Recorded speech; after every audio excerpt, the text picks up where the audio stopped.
matinale. Nous sommes le jeudi 11 novembre. J'espère que vous allez bien. Ce matin, on va imaginer les solutions pour éviter à l'avenir, ou tenter de le faire du moins, de nouveaux incidents sur la ligne ferroviaire Lausanne-Genève. Le trou sur les voies à la hauteur de Tolochna qui bloque le trafic depuis hier jusqu'à demain matin est en train d'être comblé avec des mètres cubes de béton. Mais il révèle la fragilité du réseau, notre réalité topographique aussi, et peut-être également l'ultra-mobilité tant vantée dans les années 2000. Travailler là où on habite aujourd'hui, c'est peut-être le dernier luxe, la manière la plus moderne et logique de vivre. On verra ce qu'en pense notre invité à 7h15, Pierre Desmontet, géographe et spécialiste des questions de mobilité. Autre invité de ce jeudi, Nicole Castioni. Elle a connu l'inceste et la prostitution. La Genevoise a aussi été juge-assesseur, femme politique engagée et scénariste. Elle a inspiré une série en 6 épisodes diffusée dès ce soir sur la RTS et sur SRF. Sacha, c'est le titre de cette série. C'est l'histoire aussi et surtout d'une rédemption. Nicole Castioni est l'invitée de David Berger à 7h30. Voilà pour les grandes lignes de ce jeudi. On démarre tout de suite avec le journal. Et Vincent Stecklin, bonjour Vincent. Bonjour. Encore une journée compliquée pour les usagers de la ligne ferroviaire entre Lausanne et Genève. La circulation ne reprendra pas avant demain, vendredi. Les travaux de stabilisation sont plus importants qu'initialement prévus. À 2 jours de la fin de la COP26 à Glasgow, 2 accords ont émergé. L'un pour mettre fin à la production de moteurs à essence, l'autre entre la Chine et les États-Unis. Des annonces entre enthousiasme et critique, nous dira notre envoyé spécial à Glasgow. C'est une première en Suisse, traiter le cancer des poumons par des rayons protons au lieu de la radiothérapie classique. Une technique plus précise, nous expliquera Lucia Selig de notre rubrique Science. Le trafic ferroviaire entre Genève et Lausanne ne sera pas rétabli avant vendredi matin. Les travaux de stabilisation prennent plus de temps que prévu. La perturbation se prolonge donc. Les CFF invitent toujours les usagers à renoncer au voyage sur cette ligne aujourd'hui, tout en reconnaissant et s'excusant des désagréments subis. Les affaissements du sol au niveau des voies survenus depuis mardi à Tolochna dans le canton de Vaud nécessitent encore d'importants travaux. Frédéric Reva, porte-parole des CFF. Nous sommes toujours dans cette phase qui consiste à combler les trous. Juste pour rappel, dans la nuit de mardi à mercredi, on a tout d'abord comblé ce premier trou qui était apparu, et puis on a pu rétablir le trafic pendant à peu près 1 heure, et c'est après avoir fait circuler quelques trains qu'on a remarqué qu'un autre trou s'était creusé, ce qui a nécessité l'interruption totale du trafic ferroviaire durant toute la journée du mercredi. Bon, effectivement, on fait des sondages maintenant pour vraiment connaître en détail le sous-sol, mais c'est quand même un chantier qui se fait dans l'urgence. On le fait 24 heures sur 24 avec des équipes de 20 personnes qui tournent, qui se relayent, mais effectivement, c'est selon les estimations actuelles qu'on devrait pouvoir rouvrir la ligne vendredi matin au début du service. Mais effectivement, comme les derniers jours l'ont montré, il y a toujours des incertitudes. Des propos recueillis par Raphaël Leroy. Les CFF entendent indemniser les personnes lésées. Une expérience islandaise démontre une nouvelle fois que diminuer la semaine de 5 jours de travail à 4 est bénéfique tant pour les employés que pour les employeurs. Oui, diminuer les heures de travail améliore la qualité de vie des travailleurs sans nuire à la productivité. C'est ce que montrent les expériences menées en Islande sur quelques 3000 fonctionnaires. Les conclusions indiquent même un lien direct entre diminution du temps de travail et augmentation de la productivité. Katia Cher. En apparence, c'est contre-intuitif, mais travailler moins revient bel et bien à produire plus. Cette corrélation s'explique par une meilleure qualité de vie, une meilleure santé et l'équilibre entre vie privée et professionnelle dont ont bénéficié ces travailleurs. Dans les expériences islandaises, le temps de travail a été diminué de 40 à 36 heures par semaine sans réduction de salaire. Et les résultats ont été si positifs qu'ils ont conduit à de nombreux assouplissements au sein des entreprises publiques et privées du pays. C'est ce que souligne Autonomy, l'organisation indépendante qui a mené ces études. Reste que ces expériences islandaises ne sont pas les premières du genre. Des entreprises néo-zélandaises ou suédoises, par exemple, ont elles aussi, mais à moindre échelle, réalisé des tests semblables avec les mêmes résultats. De quoi s'étonner alors qu'aujourd'hui encore, nous appliquions un horaire de travail datant des usines Ford et vieux de plus d'1 siècle. Pour Jean-Yves Mercier, professeur de leadership à l'Université de Genève, un élément explique la continuité d'un modèle de travail pourtant dépassé. Donc l'obstacle principal, c'est l'habitude. C'est-à-dire qu'on est toujours configuré comme quand on rentrait le lundi matin à 8h dans son bureau, on restait à la même place jusqu'au vendredi 17 ou 18h, ou dans l'usine bien sûr. Et finalement, on a toujours cette vision du travail qui est un nombre d'heures qui permet de produire un certain nombre de pièces ou un certain nombre de dossiers. Et si le Covid est venu bousculer nos habitudes, il y a fort à parier qu'après un retour à la normale, de nombreuses entreprises opteront quand même, malgré ces expériences, pour un retour au modèle traditionnel de 8 à 5 au bureau. Un accord pour mettre fin à la production de moteurs thermiques d'ici 2030. Oui, un accord signé en marge de la COP26, la conférence internationale sur le climat à Glasgow. Une trentaine de pays, quelques villes et plusieurs constructeurs automobiles se sont engagés formellement à mettre fin aux moteurs à combustible fossile d'ici moins de 10 ans. Une annonce qui a soulevé de l'enthousiasme, mais aussi des critiques. Silvio Dolzan. On va être obligé de citer les plus grands d'entre eux, Ford, Volvo, Mercedes, General Motors. Ces constructeurs ont voulu jouer un grand coup, alors médiatiquement, c'est réussi.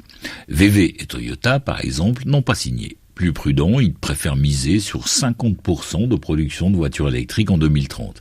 Tout aussi prudents, les constructeurs de voitures françaises et italiennes, donc le groupe PSA-FCA, ont décidé d'arrêter le développement de moteurs thermiques, mais pas la production et donc la vente de ceux qui existent aujourd'hui. Au-delà du fait qu'on peut se demander si ces constructeurs signataires ouvertement volontaristes ne se contentent pas de suivre la demande, le marché, le tout électrique dès 2030, c'est dans 9 ans, pose quelques questions. Il faudra que la production d'électricité suive, une électricité produite comment ? Autre question, si on développait les biocarburants, n'aurait-on pas un bénéfice environnemental identique ? Et toujours dans le cadre de la COP26, la Chine et les États-Unis, qui sont aussi les premiers émetteurs mondiaux de gaz à effet de serre, ont annoncé un accord surprise qui relance les espoirs à 2 jours de la fin de cette conférence sur le climat. Les 2 principales puissances mondiales s'engagent, sans détail très précis, à prendre des mesures renforcées pour relever les ambitions pendant les années 2020. La Chine et les États-Unis réaffirment leur attachement aux objectifs de l'accord de Paris, qui envisage un réchauffement limité bien en deçà de 2 degrés par rapport à l'ère pré-industrielle et si possible à 1,5 degré. L'inquiétude grandit autour du sort de plus de 2000 migrants, principalement des Kurdes irakiens, qui sont bloqués à la frontière entre la Pologne et la Biélorussie.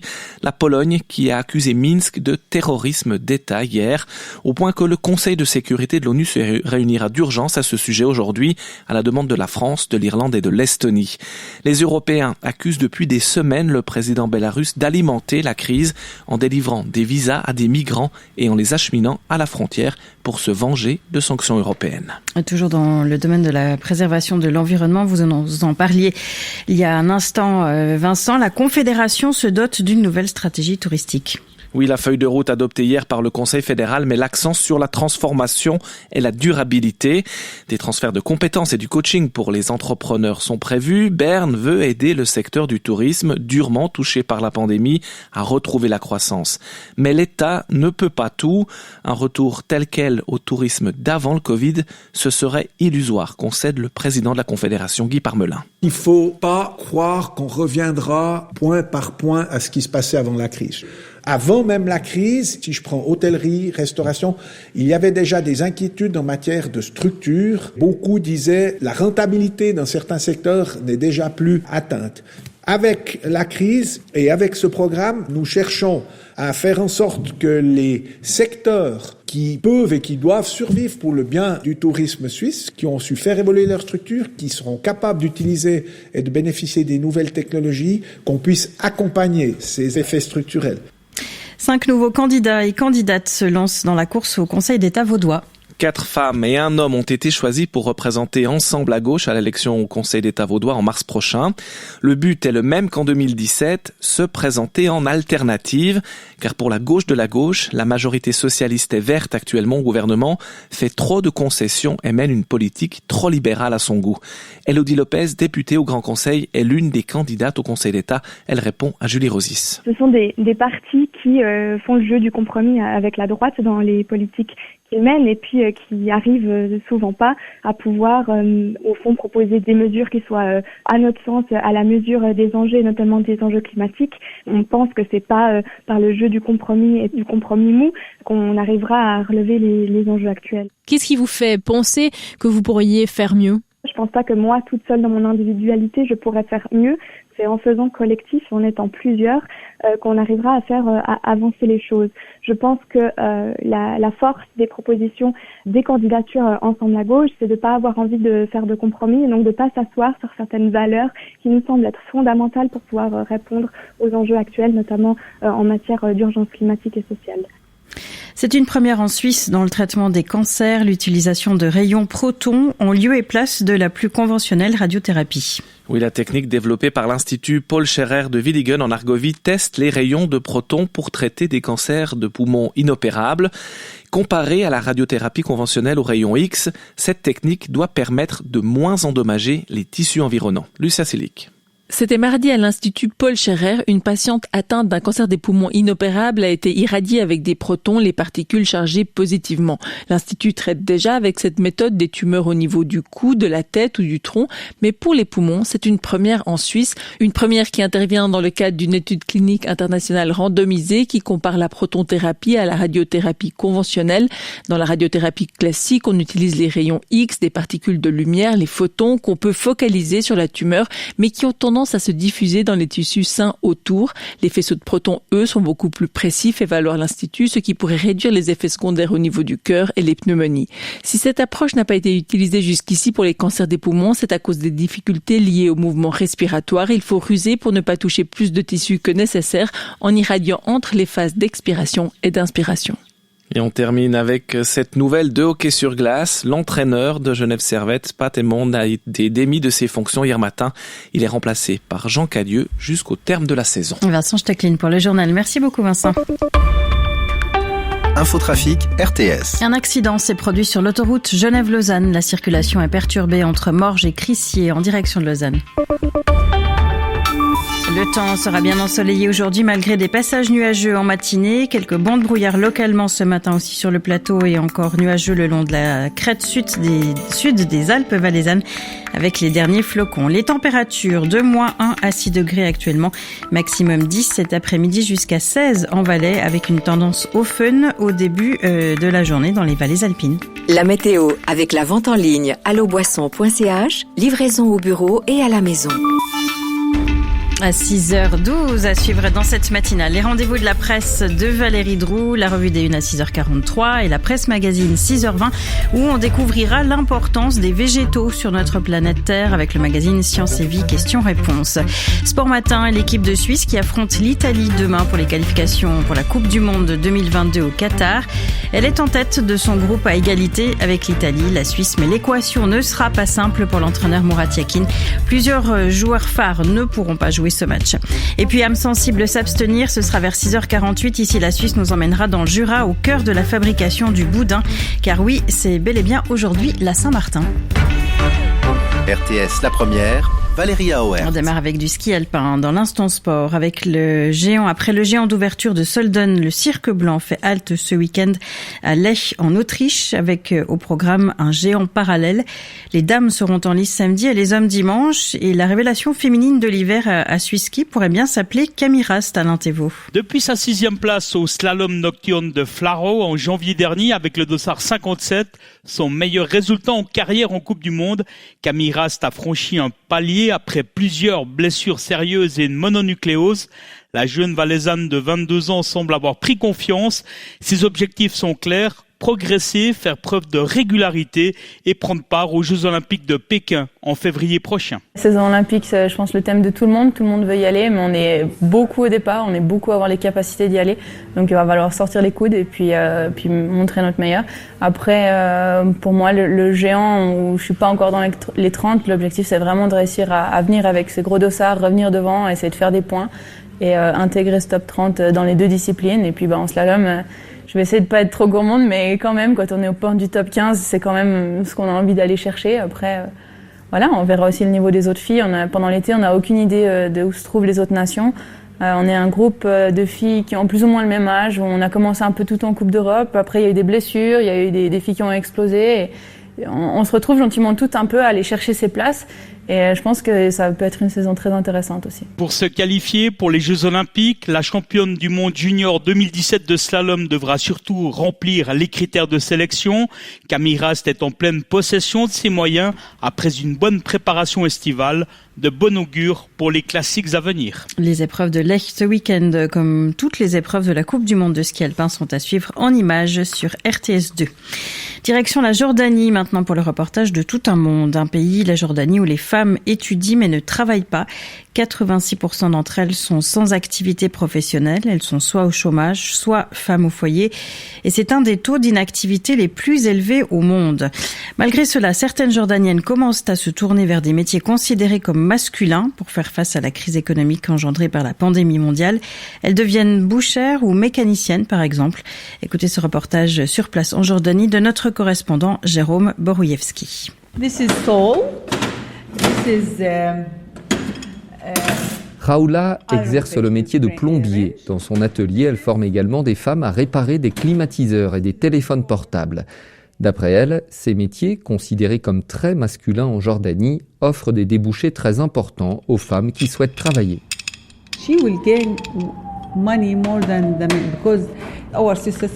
Une femme gagnera mieux sa vie qu'un homme, car notre société n'autorise pas un homme à entrer chez quelqu'un lorsque la femme est seule à la maison. C'est donc plus facile pour une femme par rapport à un homme d'exercer le métier de plombier à domicile et d'avoir du travail. Mais malheureusement, depuis la crise du coronavirus, la plupart de l'activité se fait à distance et en ligne. Les maris sont à la maison, mais donc les gens n'ont plus vraiment besoin qu'une femme intervienne chez eux pour une réparation. Avant, ça marchait très bien. Je gagnais environ 500 dinars jordaniens par mois, c'est-à-dire 650 francs suisses.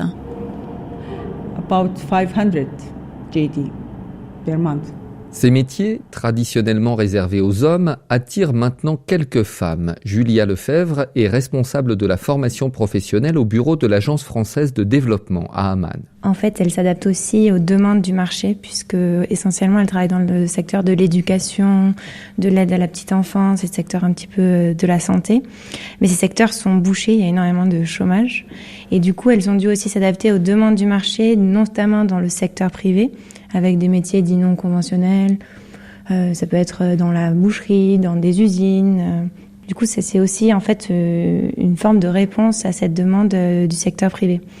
Et en fait, c'est comme ça qu'on a eu un programme de formation qui a formé justement des bouchères, par exemple. Des femmes bouchères, des femmes qui exercent le métier de plombier, des femmes responsables de la maintenance de machines. Najla, elle, a choisi de conduire un taxi dans les rues d'Amman. Elle trouve ses clients via une application en ligne.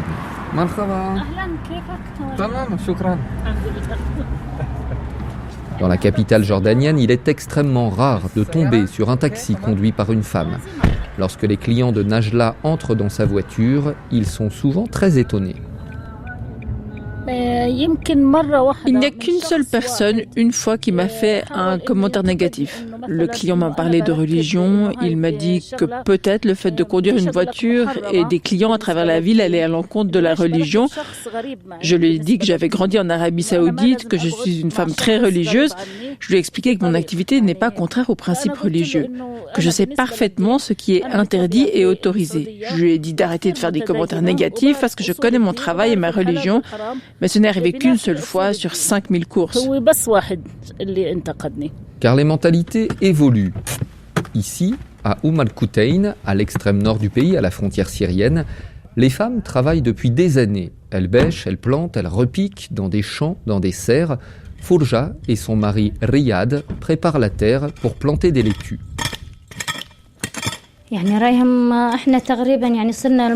Aujourd'hui, c'est devenu normal pour une femme de travailler. Cela ne pose pas de problème parce que ce n'est pas un choix. Il le faut. Les salaires des hommes ne sont plus suffisants pour couvrir les dépenses. Toutes les familles ont des prêts immobiliers à rembourser aux banques. Au début, oui, il y avait des gens qui critiquaient notre situation. Ils me disaient, toi, en tant qu'homme, pourquoi as-tu fondé un foyer si tu n'es pas capable de couvrir toutes les dépenses ?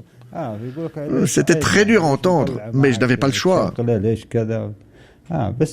Aujourd'hui, il y a toujours 5% des gens conservateurs qui critiquent, mais 95% des gens acceptent le fait qu'une femme travaille. La situation a complètement changé. Avant, mettre sa femme au travail, c'était une honte. Plus maintenant, même dans les communautés bédouines.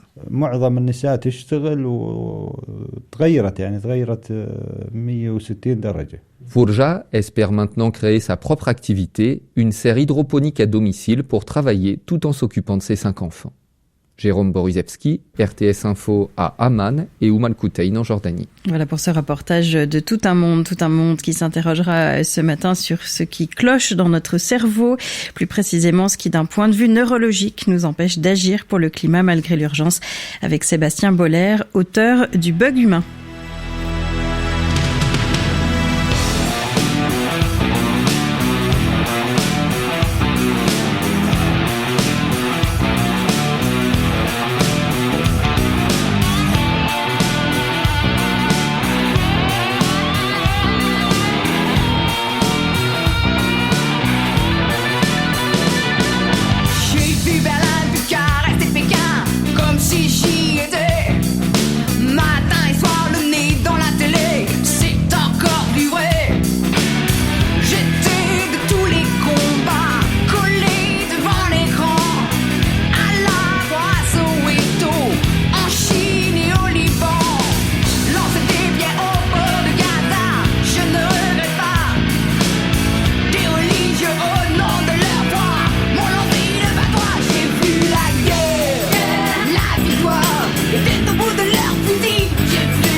Niagara, j'ai vu en réveil rock'n'roll, mais fort agréable. J'ai pas l'année sur ma petite feuille, mais c'est notre adolescence, encore une fois, Valérie.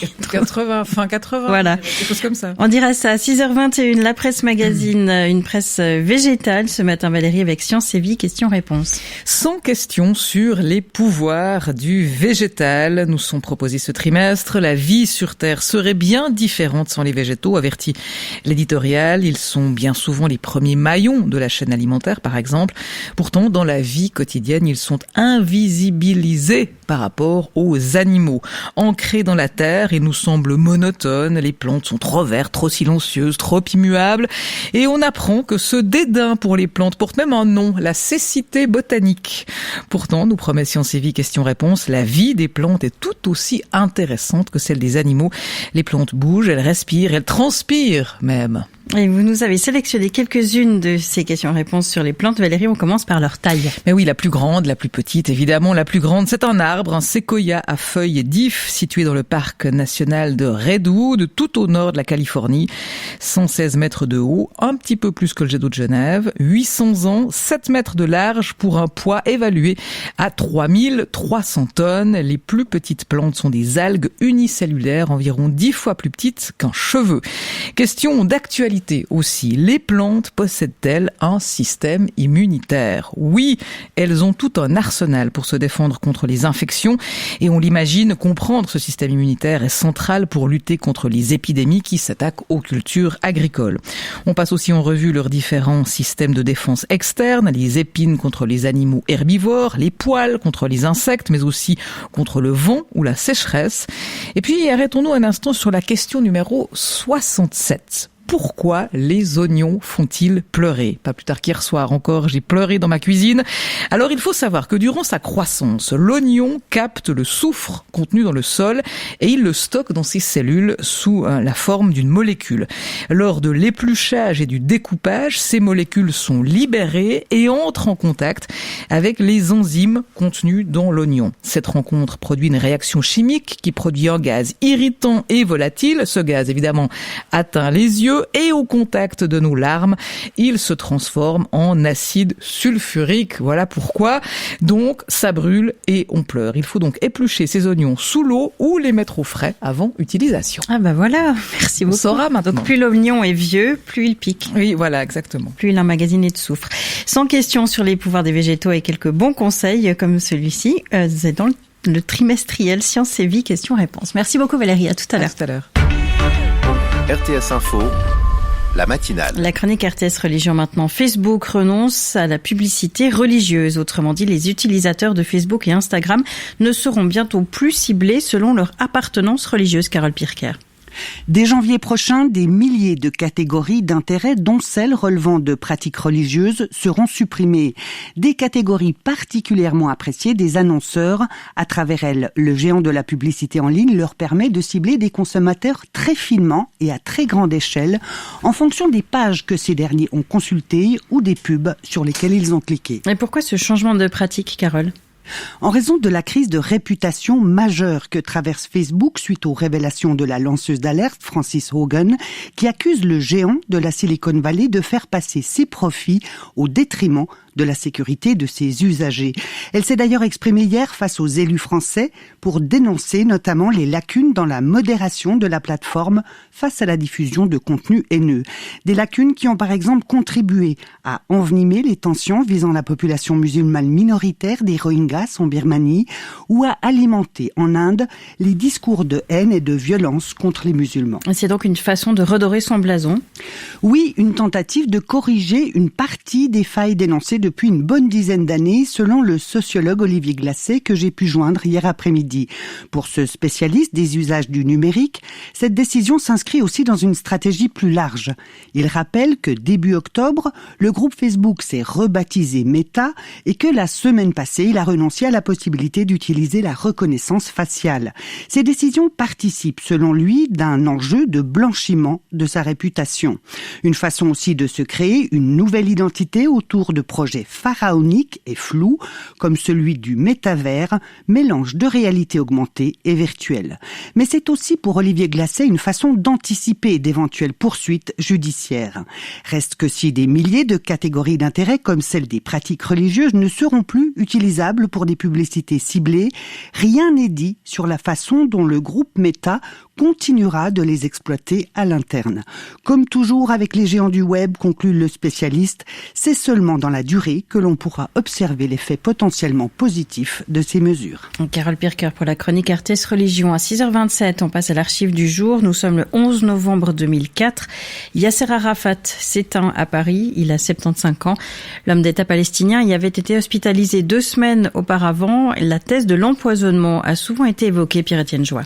Yasser Arafat meurt dans un hôpital militaire de la région parisienne après une longue agonie très médiatisée. Jacques Alamand, vous êtes en direct de l'hôpital de Clamart. Quelle est l'atmosphère ce soir sur place ? Écoutez, ici c'est encore une fois le blackout total. Donc officiellement Yasser Arafat est toujours vivant, mais dans une situation difficile. Et ici à l'hôpital militaire de Clamart, je dirais que la couverture médiatique devient presque absurde. Les journalistes sont toujours dans l'attente d'un communiqué officiel du porte-parole militaire de l'hôpital de Clamart. Et certaines télévisions, c'est un signe qui ne trompe pas, ont déjà quitté les lieux. Donc on attend toujours un point de presse, mais comment vous dire, ici à l'hôpital militaire de Clamart, les journalistes ont déjà enterré Yasser Arafat, mais ici l'atmosphère à Paris devant l'hôpital de Clamart est toujours aussi surréaliste. Donc ici à Paris, Yasser Arafat est, à l'heure où je vous parle, toujours vivant. 5 jours après le décès de Yasser Arafat, Paris dément implicitement l'hypothèse de l'empoisonnement. Des rumeurs mettaient en cause Israël. Des prélèvements effectués sur la dépouille d'Arafat le 27 novembre 2012 sont répartis entre 3 équipes d'experts, suisses, françaises et russes. En 2013, les équipes russes et françaises excluent tout empoisonnement au polonium, contrairement aux Suisses. Ils penchent pour un empoisonnement au polonium sans être totalement affirmatif. Patrice Mangin, bonsoir. Oui, bonsoir. Vous êtes directeur du Centre universitaire roman de médecine légale. Vous enchaînez les interviews à la presse internationale. On peut dire que c'est un marathon aujourd'hui pour vous. Oui, ça va. Ça va, manifestement. Merci en tout cas d'être avec nous en direct. Oui, bon, forcément des nuances, pas de certitude scientifique. Pourtant, vous dites raisonnablement peu penché pour la thèse de l'empoisonnement. On a vite traduit. Il a été empoisonné, Yasser Arafat. Alors là, je pense que c'est aller un peu vite en besogne. Je dirais que nos résultats doivent lever le doute par rapport à un possible empoisonnement par le polonium, mais en tout état de cause, nous n'avons pas la preuve absolue. Mais ça veut dire quoi? Ça veut dire que tout de même les doses dans le corps d'Arafat montrent que ça peut pas être naturel au fond. C'est-à-dire qu'il y a des concentrations à la fois de, comme on l'a expliqué, de polonium et de plomb qui ne sont pas celles que l'on rencontre dans les cas ordinaires, si je puis dire, et qu'il faut trouver une interprétation. Si on considère effectivement la thèse de l'empoisonnement, c'est-à-dire qu'on aurait donné à Arafat, on aurait fait ingérer à Arafat une source de polonium, on pourrait obtenir les résultats que l'on a observés. Activiste puis homme d'État palestinien, dirigeant du Fatah puis également de l'Organisation de libération de la Palestine, longtemps considéré comme un terroriste, notamment par Israël, Yasser Arafat est resté pendant plusieurs décennies une figure controversée de l'expression par la violence des aspirations nationales palestiniennes, avant d'apparaître pour Israël comme un partenaire de discussion dans le cadre du processus de paix israélo-palestinien dans les années 1990. Le 11 novembre 2004, date de la mort de Yasser Arafat à Paris à l'âge de 75 ans. Infotrafic RTS avec Transport CH, le salon suisse du véhicule utilitaire du 10 au 13 novembre à Berne. Sur l'autoroute Genève-Lausanne, un accident survenu entre Morges et Écublanc perturbe toujours la circulation en direction de Lausanne. Infotrafic RTS en collaboration avec les CFF et le TCS. Le temps de ce jeudi bien ensoleillé malgré des passages nuageux en matinée et encore quelques brouillards localement ce matin et des derniers flocons le long de la crête sud des Alpes valaisannes. Les températures de -1 à 6 degrés en ce moment, maximum 10 cet après-midi jusqu'à 16 en Valais avec une tendance au fun dans les vallées alpines. La météo avec la vente en ligne alloboisson.ch, livraison au bureau et à la maison. Vous écoutez la matinale, merci à vous, il est 6h31. Le journal, Jérôme Jeannin. Bonjour Jérôme. Bonjour, après le flop de Lausanne, le demi-flop de Sion, le concert Back on Tour organisé sur la place de la Planta a réuni la moitié des personnes inscrites. Les responsables sont déçus, mais ils ont tout de même procédé à une quinzaine de vaccinations. Doubler la ligne ferroviaire entre Genève et Lausanne, le projet refait surface avec l'interruption du trafic de ces jours, mais vous l'entendrez, n'est pas si facile à réaliser. Se sentir concerné, c'est une chose, mais changer son mode de vie ne va pas de soi. Une enquête d'opinion tente d'expliquer ce paradoxe alors qu'un accord surprise marque la conférence sur le climat. Les concerts de promotion de la vaccination ont toujours de la peine à convaincre en Suisse romande. Hier soir, le concert Back on Tour de Sion a réuni la moitié des 350 personnes inscrites. Le sabotage orchestré par les opposants à l'offensive de l'OFSP a moins bien fonctionné qu'à Lausanne, mais il a fonctionné quand même, Romain Carupt. Ce qui a bien sûr attristé les responsables de la Confédération qui n'ont pas réussi à contrer le flop qui était pressenti. Leur solution de repli, d'ouvrir les portes à des personnes sans billets, a échoué. C'est devant une place de la Planta à moitié vide que les artistes ont chanté. Pendant ce temps, 15 personnes ont tendu le bras dans le bus vaccinal et d'autres ont profité de s'informer comme Jean-Claude, un jurassien établi dans la station valaisanne d'Anzère. Hier soir à Sion, il a pu démêler le vrai du faux. J'ai pris note qu'on peut aller se faire vacciner avec le vaccin que l'on aimerait et puis qu'on peut aller comme ça, simplement de consulter le site qui permet de savoir tel jour c'est Moderna puis tel jour c'est Pfizer. Et ça, vous l'avez appris ce soir et ça va donc vous conduire à vous faire vacciner ? Ah, mais de toute façon, j'avais prévu, de me faire vacciner parce que maintenant ça devient très contraignant. Simplement, c'est que on m'a dit donc j'allais recevoir une convocation, ça fait 3 mois que j'attendais la convocation. Une convocation qui ne serait jamais arrivée dans sa boîte aux lettres. Jean-Claude le sait désormais, un petit réconfort pour l'OFSP. Et pas de concert ce soir, la tournée se poursuit demain et samedi à Saint-Gall et à Lucerne. À quand une deuxième ligne ferroviaire sur l'axe Genève-Lausanne ? La question se repose après l'affaissement de mardi à Tolochna. Oui, cet axe est un des rares à ne pas être doté d'une ligne alternative. Du coup, des voies s'élèvent à nouveau pour en construire une. Reste à savoir où créer ce tracé de substitution. Alain Barbet, directeur régional des CFF en Suisse romande. Nous-mêmes, on est favorable. Maintenant, vous connaissez la topologie du terrain entre Lausanne et Genève. C'est difficile de rajouter une ligne.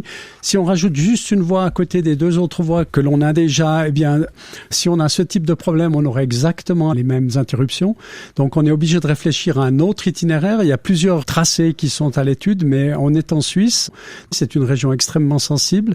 Et puis, il faudra du temps, mais je pense qu'on ne peut plus attendre pour commencer à réfléchir à une alternative. Parce que aujourd'hui, on tourne à 50-60 000 passagers sur cette ligne. À 2030, on attend 100 000 passagers. Et le jour où il y a ce genre d'interruption et sans alternative, ce sera très, très, très compliqué.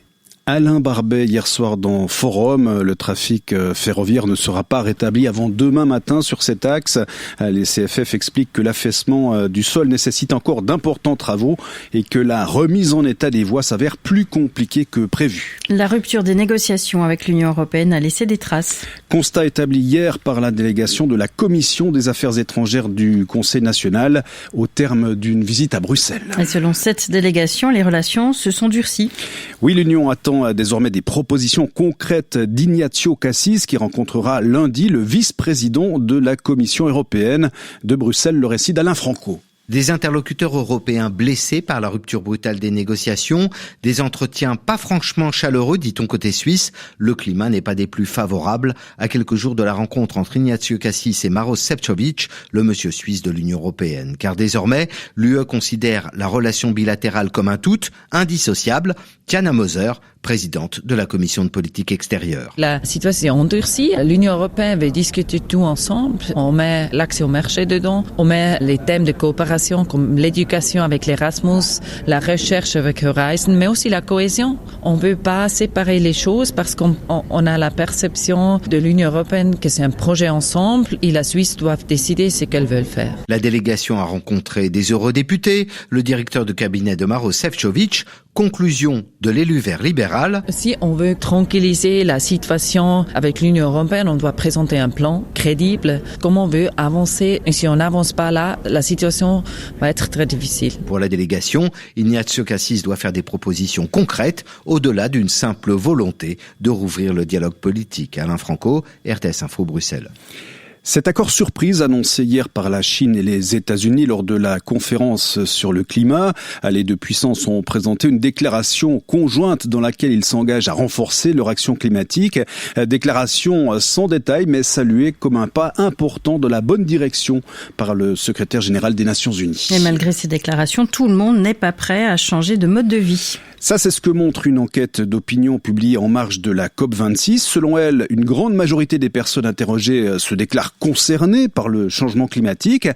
Mais la moitié ne souhaite pas changer son mode de vie. Alors cette question, Fouad Boukari, comment expliquer cette résistance au changement ? Eh bien, dans ce sondage mené par l'entreprise Kantar, 46% des individus interrogés considèrent en faire déjà assez pour l'environnement. Des petits gestes au quotidien, tels que le tri des déchets. Cette majorité ne souhaite donc pas davantage changer ses habitudes personnelles. Pour Oriane Sarrazin, enseignante-chercheuse à l'UNIL en psychologie sociale sur les comportements écologiques, cette réticence n'est pas étonnante. Certaines personnes, peut-être qu'elles consciemment se disent non, moi j'arrête d'en faire parce que c'est aussi aux autres, les autres personnes, mais aussi au gouvernement, aux sociétés privées, etc., de jouer vraiment le jeu. Maintenant, moi, j'ai plus envie de me priver, et je dis pas dans l'absolu que ces personnes se privent. On sait quand on voit les autres faire quelque chose et qu'on a une masse critique dans la société qui rentre dans un changement de comportement, on commence à soi-même, en fait, intérioriser ce changement. Mais si on est trop peu, on se dit pourquoi moi je fais des efforts dans le fond. Et d'après une autre étude publiée par le cabinet Carbone 4, pour atteindre les objectifs climatiques, les 3/4 des efforts doivent provenir des entreprises et de l'État et 1/4 des citoyens. Car même avec un comportement où chaque individu en Europe pourrait activer tous les éco-gestes, un citoyen ne peut espérer réduire que d'environ 25% son empreinte carbone annuelle. Et à 8h, l'émission Tout un monde s'intéressa précisément à ce paradoxe entre la prise de conscience environnementale et le blocage dans le passage aux actes. On termine votre journal avec ce changement. Yann Cadieux remplace Pat Émon à la tête de Genève Servette. Cette nomination laisse un sentiment aigre-doux dans la bouche de Yann Cadieux puisque c'est justement Pat Émon qui lui avait accordé sa chance. Yann Cadieux. On a partagé quand même beaucoup de choses ensemble ces 2 années et demie dernières là ensemble. de le voir partir comme ça, c'est pas facile. Et c'est pour ça, c'était quelqu'un aussi à la fin qui, j'en suis reconnaissant, il m'a donné ma chance de pouvoir intégrer son staff.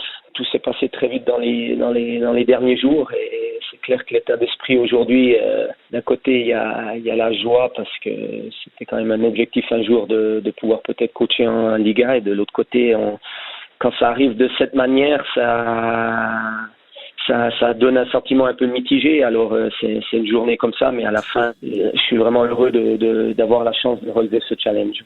Yann Cadieux qui dirigera son équipe pour la première fois après la pause des équipes nationales dans une semaine face à Zoug. Votre journal, Jérôme Jourdain. Merci Jérôme, on vous retrouve à 8h. RTS La Première, Valérie Auer. Du football dans Sport Matin.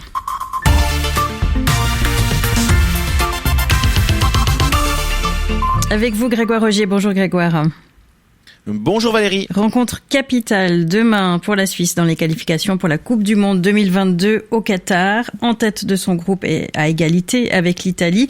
La Suisse dispute à Rome une véritable finale, sauf que Grégoire, l'entraîneur Murat Yakin, sera privé de plusieurs joueurs cadres pour ce match.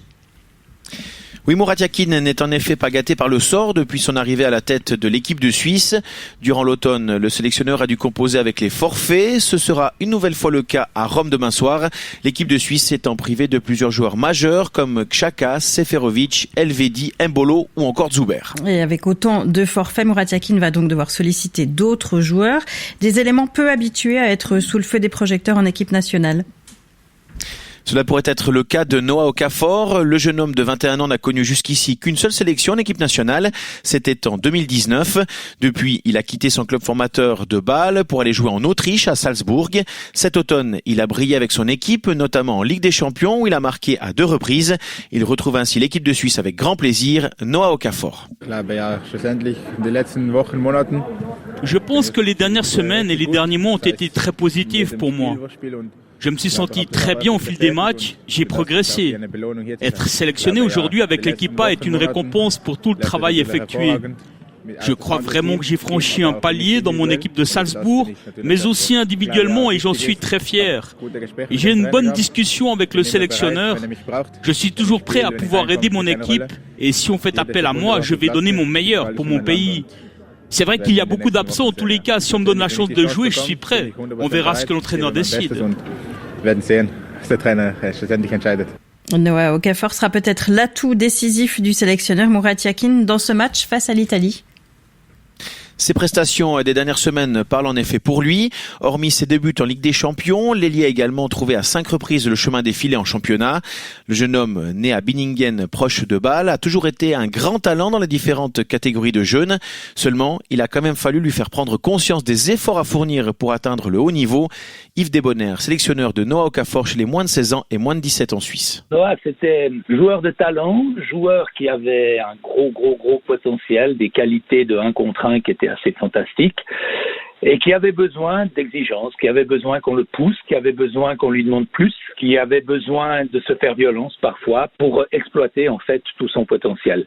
Alors, quand on est en 16 et en 17, il y a du temps, il y a de la patience, mais on est obligé d'essayer de montrer que il faut apporter quelque chose de plus, surtout dans l'attitude, dans la mentalité. Ce n'était pas une attitude négative, mais c'était parfois un petit manque de volonté supplémentaire. Et on a eu parfois des discussions qui étaient assez engagées entre Noah et puis le staff des M17 et moi-même. Et le parcours de Noah Okafor n'est pas habituel non plus. Il a décidé de partir très jeune à l'étranger.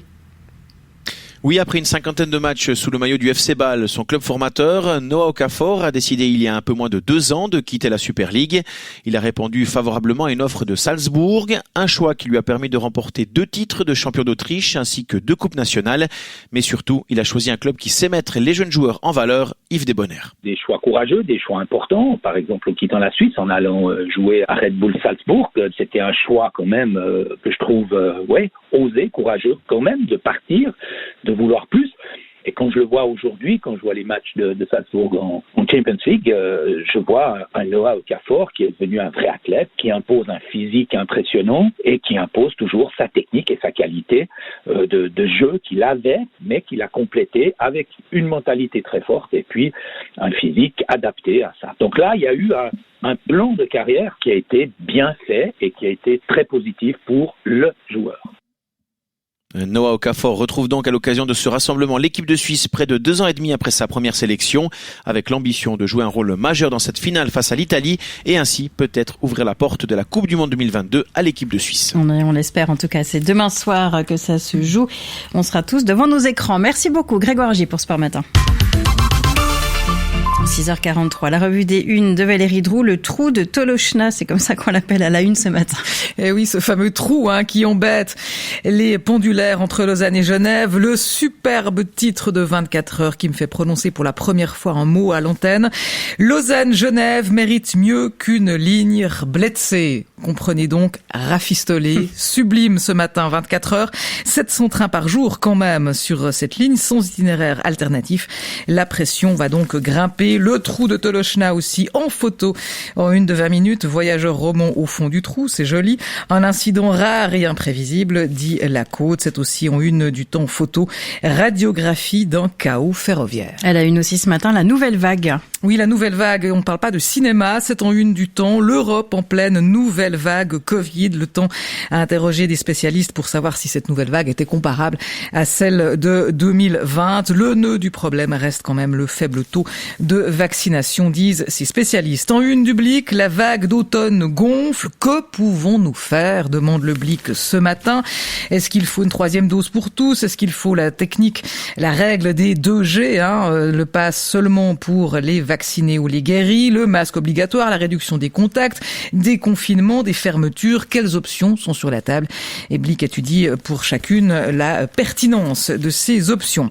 Santé encore en une du Tag à Sanzeiger, la fausse jambe, la fausse patiente. Ce titre pour parler des annonces, des procédures médicales erronées. On ignore le nombre de ces erreurs évitables, comme on les appelle, erreurs évitables. En Suisse, on en ignore leur nombre. Il faut que ça change. C'est ce que veut la Fondation suisse pour la santé des patients. Même titre ce matin, une du Bund. Une nouvelle affaire immobilière touche Genève. Les dérives d'un loueur genevois, titre la Tribune ce matin. La justice s'intéresse aux manœuvres frauduleuses d'un propriétaire. Une grande enquête en 5 épisodes dans la Tribune de Genève. Cet homme était déjà mêlé à une vaste affaire de marchand de sommeil. Il est également sous avis de recherche au Portugal, écrit le journal. Il a aussi mis en place un système opaque et plutôt lucratif de sous-location illicite. Tout autre chose en une de la liberté de la politique. On en est toujours à l'entre-deux-tours des élections au Conseil d'État fribourgeois. L'alliance de droite mise en doute, titre la Liberté ce matin. Une alliance peut-elle être conclue entre les 2 tours en vue de l'élection au Conseil d'État? La loi n'interdit pas la conclusion d'une telle alliance entre les 2 tours, mais elle ne l'autorise pas non plus explicitement, note la Liberté. La gauche ne fera pas recours, lit-on, mais elle interroge quand même la légalité de la démarche. En une d'Arc Info, un titre qui peut faire sourire ce matin. Pour bien draguer, il faut se déplacer. Alors pas d'histoire de boîte de nuit, de drague lourde ou comme ça. Non, draguer le fond du lac pour aller chercher du sable. Parce que justement des bateaux qui font de la drague, évidemment, sont en face de certains villages au bord du lac et le voisinage n'est pas très content. Pourtant, cette technique est primordiale pour le secteur de la construction. Aussi draguer sur un bateau.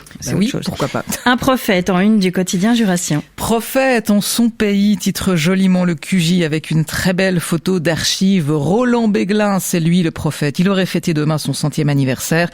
Orateur tout en finesse, véritable rassembleur, il était l'un des pères fondateurs du canton du Jura. On est dans le Jura, on y reste. Avant de retrouver Gaël Klein, on parle déjà de Saint-Martin dans Terre et Nature ce matin, parce que Gaël Klein nous parlera du boudin. Alors, pour faire descendre le boudin, je vous propose, moi, de la bière. Ils font mousser la Saint-Martin, dit Terre et Nature.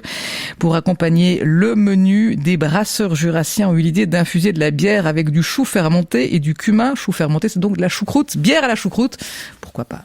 La revue des unes, Valérie Droux. Je pensais déjà au boudin qui arrive juste après la promo. Bon appétit. Quant à vous, on vous retrouve dans 1 heure pour la presse développée. À tout de suite. C'est quoi le film ce soir? Ce soir, c'est Cassavetes, Chabat, Cameron, Chéreau, Cimino, Chabrol, Clouzot, Coppola, Cronenberg. RTS Culture, la culture avec des grands C. À 6h48, voilà, âme sensible, s'abstenir. On vous emmène donc dans le cœur du Jura, dans le Jura, au cœur plutôt de la fabrication du boudin. C'est le plat de résistance de la traditionnelle Saint-Martin qui se déroule donc ce week-end. Officiellement, c'est aujourd'hui, mais ça va festoyer ce week-end. Gaël Klein, vous nous emmenez en Haute-Ajoie. Oui, la Haute-Ajoie, berceau de la Saint-Martin. Vous en souvenez peut-être, cette fête qui est une véritable institution dans le Jura avec son menu composé de 8 plats avait été touchée de plein fouet l'année passée par la pandémie et les restrictions sanitaires. Autant vous dire que les Jurassiens et les nombreux touristes qui feront le déplacement ce week-end ont envie de se rattraper, même si les conditions ne permettent pas encore de retrouver toute l'ambiance d'avant la crise. Et donc les préparations vont bon train, Gaël. Oui, les cochons bien entendu sont de la fête, qui composent l'essentiel du repas. Ça sent bon la cuisine dans les rues des villages. Je vous propose d'ailleurs un petit tour chez Louis Quicré à Grandfontaine. Il est boucher et traiteur depuis une trentaine d'années. La Saint-Martin, il connaît. J'étais hier après-midi chez lui alors qu'il préparait son boudin. Louis Quicré, c'est quoi ça? La liporo, les oignons, la crème, le lait qui est tout mélangé. Et puis au dernier moment, on va mettre le sang. On a fait une masse ici pour faire en gros 1000 boudins. Ouais, puis pour vous, c'est quasi habituel ça? Ouais, c'est... Une fois qu'on a le museau dedans... Puis ça veut dire que pour ce week-end, vous en préparez combien de boudins? Alors, pour ce week-end, on va arriver, je pense, autour de 3000 quand même. Parce que d'habitude, c'est combien? Une semaine de Saint-Martin, c'est entre 8 et 10 000. En tout cas, ça sent bon. Ah, ça sent bon. Juste attention, pas laisser tomber le micro dans le truc, quoi. Non, on va faire... Ça serait mieux. Non, je préfère. Ici, quand la masse sera bien chaude, on verse le sang froid dedans. On doit arriver que la température ne soit ni trop haute ni trop basse, parce que si elle vient trop haute, le boudin il cuit dans la marmite, et puis si elle est trop basse, c'est la graisse qui ressort du produit. Et ça, c'est pas bon. Max, t'es prêt? Ça veut jouer? Alors maintenant, on va mettre les habits de protection, parce que quand on tourne le boudin, là, donc il vient pousser à la machine, puis après on le tourne à la main. Puis s'il y a un boyau qui est un peu défectueux, tout d'un coup on reçoit une bonne giclée, même le journaliste. On fera attention. Ah ouais? Haute-Ajoie, on est quand même dans le berceau de la Saint-Martin. Les gens sont contents quand même de pouvoir revivre cette Saint-Martin à peu près normalement. Ah ben ça c'est sûr, et puis on le remarque là. Attends, j'ai juste arrêté l'eau là. T'as encore des clients qui viennent chercher leur sang, passer leur poro, passer les oignons, tout ça, faire le Saint-Doupe et tout. Et puis comme cette année, on a environ 130 litres de sang qui partent, où les jeunes ménages qui apprennent avec les personnes d'un certain âge refont de nouveau leur Saint-Martin, un peu comme dans le temps. Voilà, puis ils préparent leur boudin eux-mêmes en fait. Ils préparent leur boudin eux-mêmes, ils viennent, ils discutent entre eux. Ah ben tu vois, moi je mets un peu ceci, je mets un peu ça. Puis ils vivent ça, on sent qu'ils revivent. Ils viennent avec leur grand-maman qui a 80 ans, puis ils veulent faire cette tradition de Saint-Martin. Je sais pas, mais depuis qu'il y a eu le Covid, on dirait que c'est encore plus qu'avant. Que les gens se sont remis à faire cette Saint-Martin, que le Covid, on oublie, puis on refait notre Saint-Martin. Là maintenant, je vais aller pousser le boudin vers les potes là. Tout le boudin chez nous est tourné à la main. C'est un boudin qui fait environ 230-250 grammes. Et celui-là, il vient griller puis il part en salle. Comme là, celui-là, c'est pour la salle de Chevenay, pour le week-end qui vient. Et on leur met des grands boudins comme ça. À la Saint-Martin, je pense, la priorité de la personne qui mange, c'est le boudin. Le touetché, il peut en manger un peu toute l'année. Les grillades aussi. Les grillades aussi, et tout. Mais le seul truc que tu manges pas toute l'année, c'est du boudin. C'est le plat du repas de Saint-Martin. Exactement. Les gens, quand ils ont eu à table un bon boudin, voilà. 2 ou 3. Ah, carrément. Ah oui, à Chevenay samedi prochain, il y a des gens qui en mangent jusqu'à 3. Et puis c'est des trucs qui font 220 grammes. Il m'a même dit que comme samedi en salle, il y en a un qu'on a mangé 4. Voilà. Alors, 4 boudins. Il est revenu exprès pour chercher, voilà. Mais après, c'est un gars qui ne mangera peut-être plus la trio, qui ne mangera peut-être plus de choucroute. Voilà, après, il veut s'enfiler au bar et puis c'est fini là-bas. Je suis en train de remplir un plaisir pour après mettre par-dessus. Et puis là, il reste beaucoup. Encore comme ça. Louis Quicré, il n'y a pas de risque de pénurie de boudin en tout cas cette année. Ah non, là, on en prépare assez quoi. Il nous a fallu en gros, à peu près 45 minutes de poussage. Et maintenant, on va gentiment aller en cuisson. En gros, 25 à 30 minutes. Et vous, Louis Quicré, ça vous arrive d'aller manger la Saint-Martin au restaurant? Non. Une fois? T'es dedans pendant 15 jours, 3 semaines de temps. Puis ça fait vraiment, à un moment donné, t'en as Oui, justement, on va le dire carrément, de baigner dans le sang comme ça à longueur de journée, on a peut-être un peu marre des fois, non? Ben ouais, parce que ce qu'il faut pas oublier, c'est qu'après, quand on sortira comme le boudin que vous voyez là, on l'ouvre, on doit prendre une cuillère, on doit goûter. S'il n'est pas tout à fait comme tu veux, tu le laisses encore 10 minutes, tu en ressors un, tu dois regoûter, et puis ça n'arrête pas. Le jus de gelée, tu dois goûter, la viande de gelée, tu dois goûter, tout. Alors après, on aura le cake, comme dirait l'autre. Hein. On va y boire un petit café, puis je le coulerai après. Comment il a dit? Ralkek. Ralkek. Voilà. On vous a offert un café, Gaël. Vous l'avez goûté, ce boudin? Alors, pas encore. Moi, Louis Kicré m'a très bien expliqué comment le préparer pour passer à table. Je ne sais pas si les effluves sont parvenus jusqu'à vous, mais je vous assure que ça sentait très bon dans cette cuisine. Ils vont être des milliers à se régaler ce week-end. Et pour la petite histoire, vous l'aurez sans doute compris, j'ai pu jeter la bonnette de mon micro franchement sanguinolente et passer à la machine. Heureusement, je ne suis pas végane et c'était un moment très convivial. On était avec vous, en tout cas. On était dedans. Et puis, bonne Saint-Martin, Gaël Klein, si vous la faites ce week-end, j'imagine que oui. Merci. Merci à vous. Sur les pas maintenant, on retrouve Mathieu Ricard à Genève, dans le parc des Bastions. Assis sur un banc, le moine bouddhiste explique à Karine Vazarino en quoi consiste la méditation. Il n'y a rien de mystérieux. En fait, on devrait démystifier ce mot. Méditation, c'est les racines sanskrites, ça veut dire cultiver. On veut cultiver des qualités comme la bienveillance. Ou en tibétain, c'est un mot qu'on traduit plutôt par familiarisation, le mot gom. Donc, se familiariser avec quoi? Ça peut être avec l'attention, parce qu'on est très distrait. La moitié du temps, on est distrait. Ça peut être la bienveillance, de nouveau. Mais ça peut aussi se familiariser avec notre propre esprit. Comment les pensées surgissent? Comment une petite pensée qui surgit comme une étincelle met le feu à la forêt, une pensée, pourquoi il m'a fait ça? Pourquoi il m'a dit ça? Augmente, se multiplie, envahit votre esprit, vous êtes plein d'animosité, de ressentiment. Donc tout ça, c'est des processus. Nous ne sommes pas familiers avec ça, nous nous laissons emporter par le courant de nos pensées comme quelqu'un qui tombe à l'eau dans un torrent.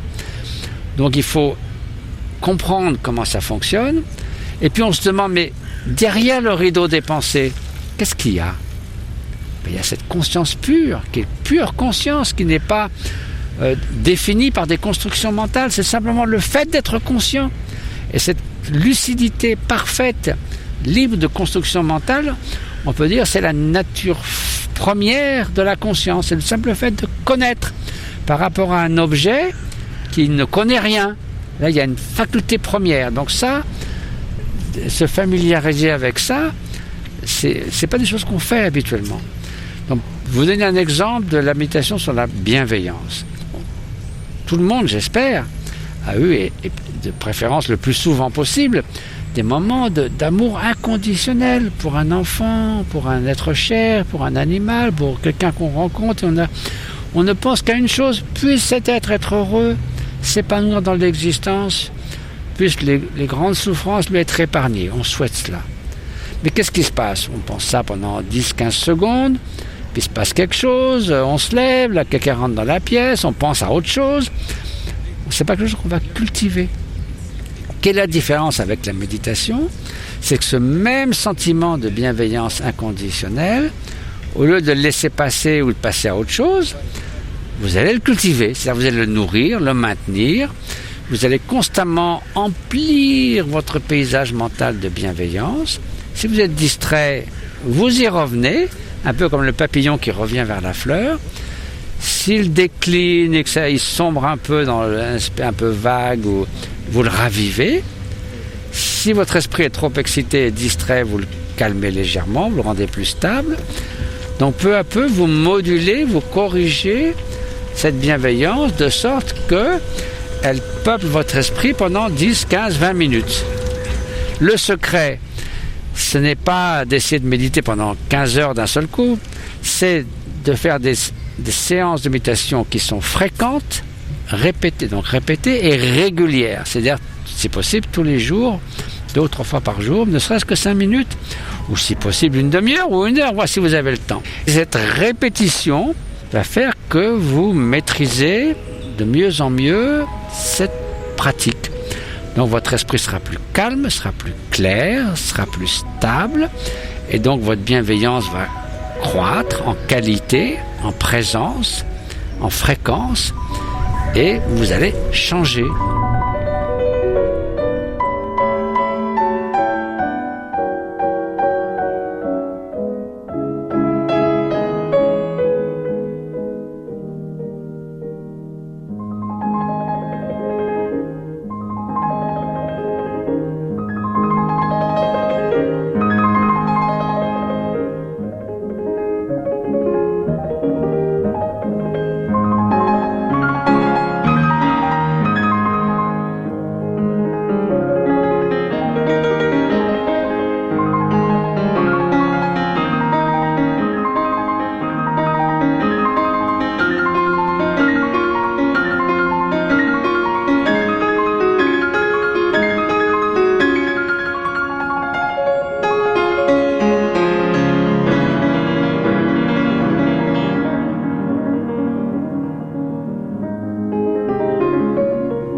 Un impromptu de Schubert avec Maria Joao Pires qui a réalisé des concerts méditation avec Mathieu Ricard.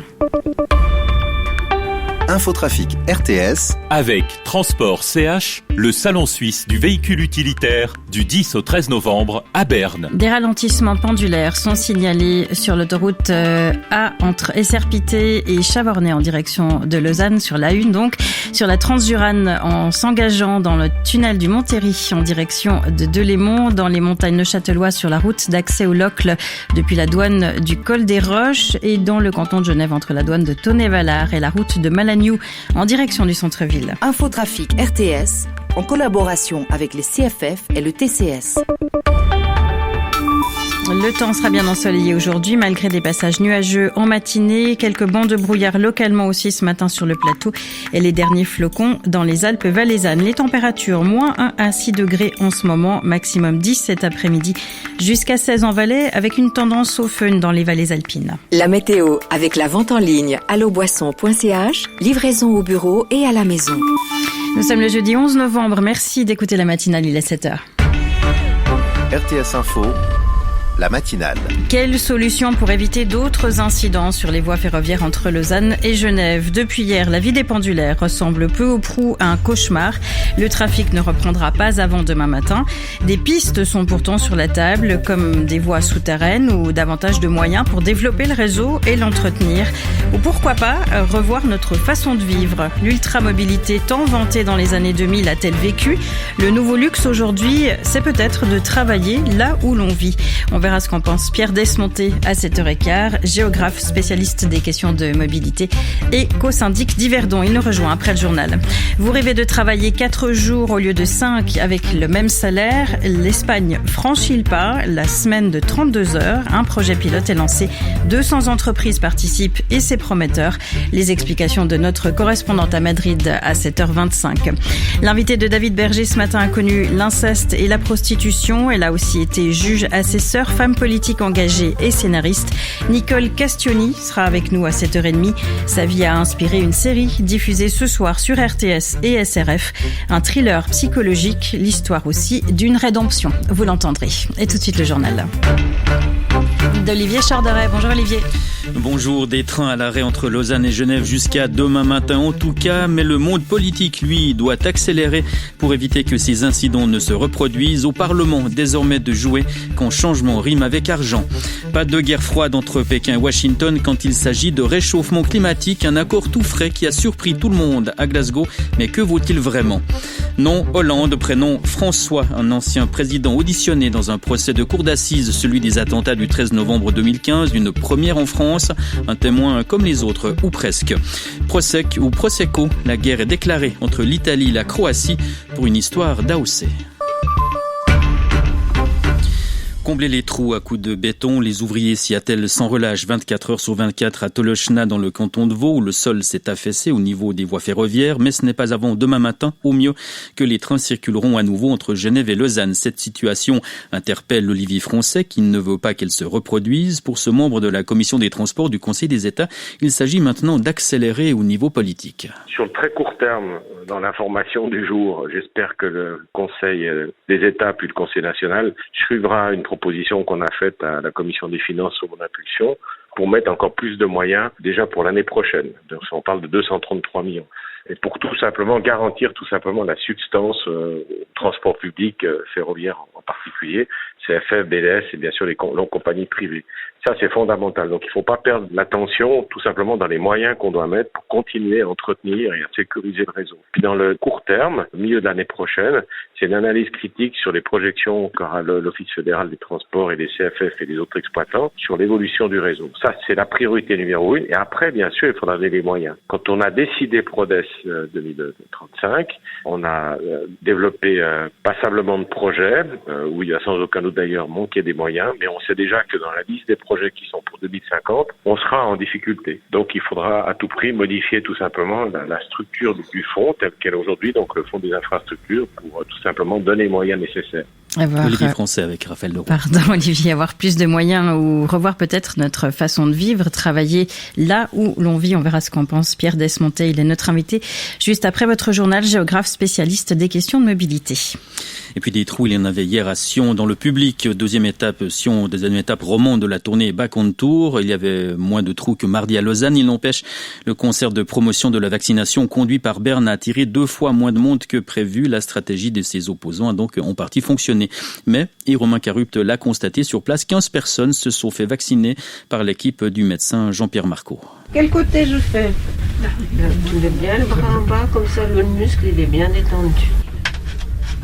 On a vu beaucoup de personnes venir discuter. Certains étaient hésitants, ils voulaient des renseignements. D'autres voulaient vraiment nous apprendre ce que c'est d'être anti-vax, en gros. Nous n'avons pas convaincu tout le monde, mais nous avons répondu aux questions.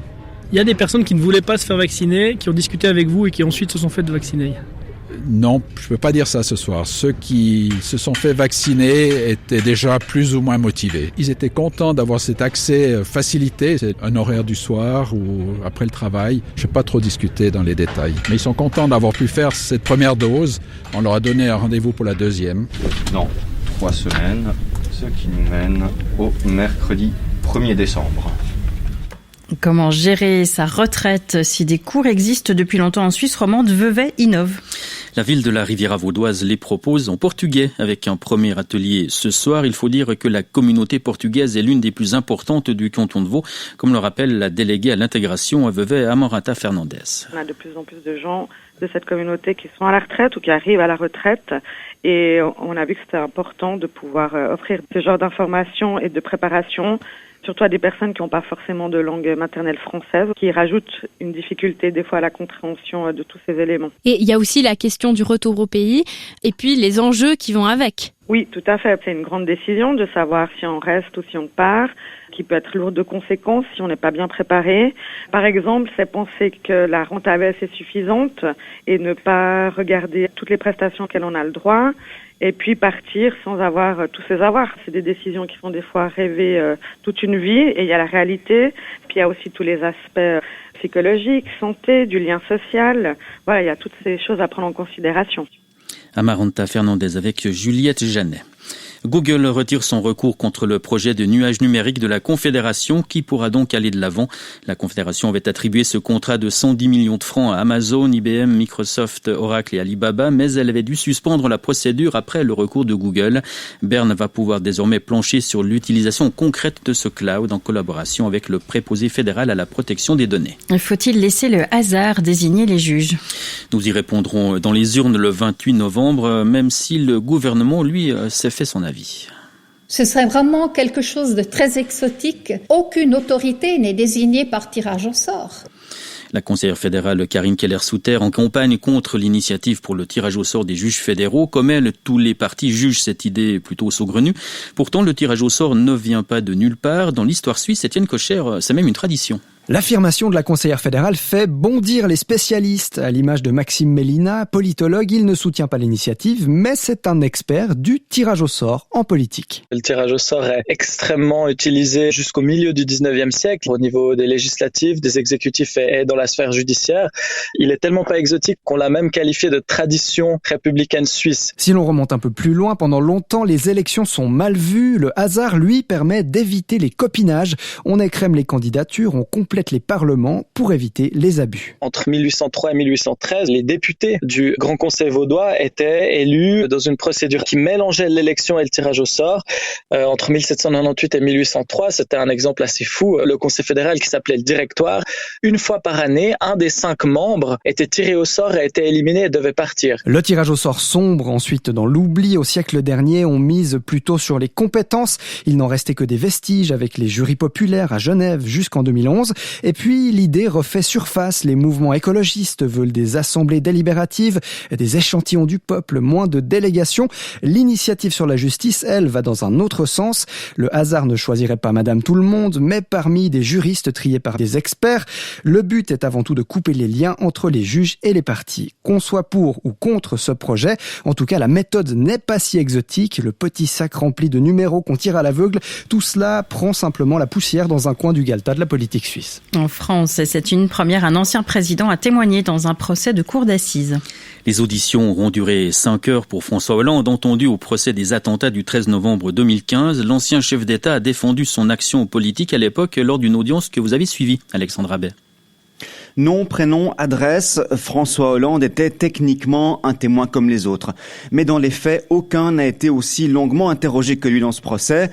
Chef d'État au moment des attentats du 13 novembre 2015, son nom avait été cité lors du massacre du Bataclan. Vous pouvez remercier François Hollande, avait répété les terroristes à leurs victimes.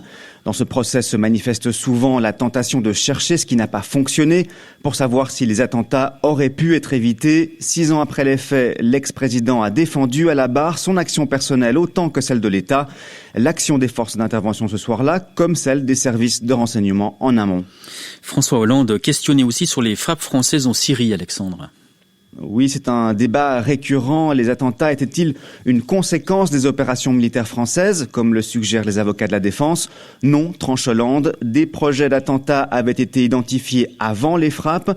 Questionné par les différentes parties, l'ex-président n'a pas livré de secret d'État. Alors pourquoi la France a-t-elle été visée plus que d'autres pays, lui a-t-on demandé? Réponse du dirigeant de l'époque, pour ce qu'elle est, parce que nous sommes le pays des droits de l'homme et de la liberté. Alexandre Abem, en direct de Paris. Les Nations Unies et les organisations humanitaires avaient pourtant tiré la sonnette d'alarme. L'Afghanistan se retrouve au bord de la famine. Depuis la victoire des talibans en août, l'aide financière n'arrive plus à Kaboul. Le système bancaire s'est effondré dans certaines villes du pays. Avec la hausse des prix du riz et de la famine, la pauvreté explose, Nicolas Vultier. Pour le système de santé afghan, l'interruption du financement international conduit à une véritable catastrophe. Seuls les centres autofinancés fonctionnent encore normalement. C'est le cas des structures que Médecins sans frontières gère dans la ville d'Herat, à l'ouest du pays. Christophe Garnier est le coordinateur de ce projet. On est quand même en niveau 4 sur 5 au niveau de la sécurité alimentaire, ce qui est énorme. Donc on peut peut-être pas parler de famine aujourd'hui, mais ce qui est certain, c'est qu'on va parler de famine très très rapidement s'il n'y a pas une action. Après 20 ans de guerre, les Afghans sont sans emploi et sans ressources. Des millions de personnes sont désormais en mode survie. Vous avez les plus pauvres, donc qui sont les déplacés, qui ont quitté leur région suite à des années de conflit, mais également suite à la sécheresse. Il y a des régions où il n'a pas plu depuis plusieurs années, donc c'est assez catastrophique. Ces personnes avaient fui. Et quand elles arrivent ici, étant donné la situation économique, elles n'ont accès à rien. Quand je dis rien, c'est véritablement rien. Et là, l'hiver arrive, et moi je crains véritablement une augmentation de la mortalité infantile. Je crains qu'on soit submergé par les demandes et qu'il y ait une vraie catastrophe. Pour Christophe Garnier, avant l'idéologie, il serait temps de penser à la vie des Afghans. Quand on me dit ou quand j'entends que l'aide ne peut pas venir parce que les pays internationaux veulent s'assurer des droits de l'homme, je crois qu'il y a un moment, il faut être clair que le droit fondamental de tout humain, c'est d'avoir accès à la nourriture. Donc punir une population et lui couper l'accès à de la nourriture sous prétexte de préserver ses droits humains, il y a quelque chose d'incohérent et d'assez hypocrite. Alors que tous les indicateurs humanitaires et sanitaires sont au rouge, l'Afghanistan s'effondre et s'enfonce dans la crise. Rivaux sur le terrain géopolitique, les États-Unis et la Chine concluent une trêve sur le plan climatique. Un accord annoncé par Washington et Pékin hier soir à Glasgow, qui a d'ailleurs surpris tous les participants à la COP26. Certains espèrent qu'il dopera les négociations sur un accord global, mais, Jordan Davis, le texte comporte bien peu d'objectifs chiffrés. La Chine et les États-Unis émettent le plus de gaz à effet de serre au monde. Ils s'engagent à encourager la transition énergétique et à redoubler leurs efforts pour réduire les émissions fossiles d'ici à 2030. Mais la Chine ne dit pas exactement quand ces émissions vont commencer à baisser lors de la décennie à venir, et face au réchauffement rampant, chaque année compte. Cet accord est clairement moins ambitieux que celui signé entre la Chine et les États-Unis en 2014, ouvrant la voie aux accords de Paris. Mais cette année, l'ambiance est aussi beaucoup plus crispée entre les deux pays et leur rivalité géopolitique beaucoup plus forte. Beaucoup d'observateurs estiment que ces tensions ont parasité la COP26 jusqu'ici et même un accord à minima entre Pékin et Washington pourrait donner un nouvel élan aux négociations qui entrent dans leurs dernières heures. Au bord de la faillite, Evergrande évite le défaut de paiement. Le géant chinois de l'immobilier avait jusqu'à minuit pour rembourser 150 millions de francs d'intérêt à des investisseurs internationaux. Elle semble bien l'avoir fait. In extremis, le groupe doit à ses créanciers au total près de 300 milliards de francs. Ce conflit enfin entre l'Italie et la Croatie qui pourrait faire sourire, eh bien pas du tout, Olivier. À ma gauche, le Prosecco, à ma droite, sa version croate, le Prosec. Ce conflit porte bien sur du vin, Valérie, oui. Rome juge déloyale la démarche de Zagreb qui demande à Bruxelles d'octroyer à son produit le label appellation d'origine contrôlée, une querelle économique, Éric Joseph, mais aussi culturelle. L'Italie n'accepte pas que son Prosecco puisse être concurrencé par le Prosec croate. Le gouvernement italien vient ainsi de déposer à Bruxelles un dossier fourni pour bloquer la demande de Zagreb. Dans le nord-est du pays, notamment en Vénétie, où il est pour l'essentiel produit, le Prosecco est une sorte d'institution et il représente une source de revenus considérable, notamment depuis que s'est envolée dans le monde entier la mode du spritz. Avec plus de 500 millions de bouteilles vendues l'an dernier, le Prosecco serait aujourd'hui le vin le plus bu au monde. Le Prosec des Côtes d'Almates, lui, est plus modeste, ayant conservé la douceur liquoreuse du Prosecco d'origine, celui de la République de Venise du XVIe siècle, il n'a rien à voir avec l'actuel produit italien devenu mousseux au XIXe siècle. Mais rien n'y fait, Rome dénonce une provocation et craint qu'une éventuelle reconnaissance du Prosec n'ouvre la voie à des imitations du Made in Italy. Éric Joseph, RTS Info, Rome. Enfin Valérie, je vous présente la grenouille de poche. Vous ne la voyez pas, c'est normal. Elle mesure 16 mm et vit en Australie, découverte tout récemment. Sa particularité, ce sont les mâles qui maternent les têtards, une progéniture qu'ils promènent par exemple sur leur dos ou sur leur hanche le temps de l'éclosion. C'est David Berger qui faisait la grenouille à mes côtés. Votre journal, Olivier Charderet, merci beaucoup. On fait le point sur la route. Infotrafic RTS. Prudence si vous circulez sur l'autoroute Lausanne-Neuchâtel entre Chavornay et Yverdon Sud. Des objets ont été perdus sur les voies de circulation en direction de Neuchâtel. Et puis sur le contournement nord de Lausanne, un véhicule en panne perturbe fortement la circulation entre la Blécherette et l'échangeur de Villars-Sainte-Croix en direction de Genève. À 7h15, David Berger. Bonjour David. Bonjour tout le monde. L'histoire d'une rédemption avec votre invité ce matin. Oui, c'est un destin hors norme, la violence sexuelle dans l'enfance, un rêve de cinéma à 18 ans qui se dissout ensuite dans la prostitution et puis une vie qui refleurit. C'est le parcours de Nicole Castioni qui est notre invitée aujourd'hui. Il y a une vingtaine d'années, elle a écrit un livre pour raconter sa descente aux enfers et aujourd'hui, c'est un téléfilm qui est diffusé dès ce soir, une série en 6 épisodes qui s'inspire de sa vie. À 7h33, Frédéric Mamaïs pour Alter Echo, on l'entendra. Les investisseurs n'ont plus peur, Frédéric. Eh oui, on a rétabli la ligne, Valérie. Oui, pas à Vertelochna, mais entre les entreprises suisses et le reste du monde. C'est peut-être plus facile, on sait pas. La pandémie ne fait plus peur, les chiffres sont là. À 7h43, puis 120 secondes, Vincent Vaillant, ça arrive parfois des concerts qui font plouf. Oui, la tournée de concerts Back on Tour organisée par l'OFSP dans le cadre de la semaine de la vaccination. En termes de fréquentation, c'est pas ouf, comme disent les adolescents. Alors qu'elles avaient été annoncées complètes, les dates de Lausanne et de Sion ont floppé avec 50 à 100 spectateurs. Y aurait-il eu du sabotage dans l'air et si oui, n'aurait-il pas pu être un peu anticipé? On en parlera avec un membre de l'OFSP. À 8h-5, à tout à l'heure.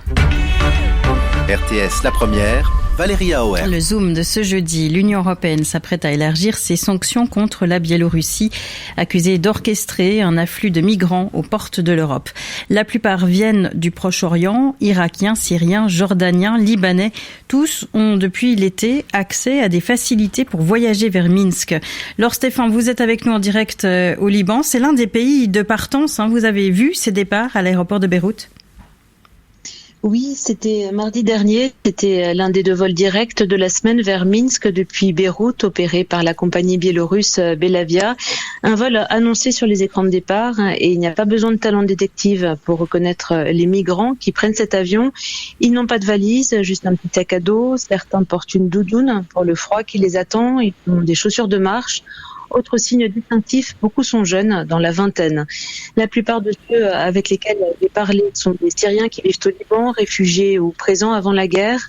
J'ai aussi rencontré de jeunes Palestiniens du Liban. Chez tous, le sentiment d'un avenir bloqué ici, dans un pays en faillite où les aides internationales pour les réfugiés diminuent. En partant, ils croient tourner le dos à la misère, à l'instabilité et évidemment la facilité à obtenir un visa crée un appel d'air. Et que vous ont dit ces jeunes-là ? Écoutez, ce qui marque d'abord, en fait, c'est leur peur. Plusieurs ont eu la même réaction quand je les ai abordés. On va faire du tourisme, pas très crédible. Et puis, il y a l'empressement aussi à dire que tout est en règle. Et c'est vrai, dans la forme, depuis le point de départ. Mais tout le côté orchestré se voit dans la procédure. Ces passagers sont passés soit par des intermédiaires, soit par des agences de voyage au Liban ou en Syrie pour obtenir à la fois visa, billets d'avion, réservation d'hôtel à Minsk. Minsk, où ils doivent ensuite, disent-ils, être pilotés par des passeurs. Tout cela se chiffre en plusieurs milliers de dollars qui sont empruntés. Et puis, il y a le côté très décidé de ces jeunes. Ils veulent croire qu'ils arriveront en Allemagne, c'est leur but. Mais j'ai vu des larmes sur les visages de certains lors des adieux avec des proches venus les... Vous m'entendez ? Oui, on vous entend. Poursuivez. Pardon, on a une coupure. Mais allez-y.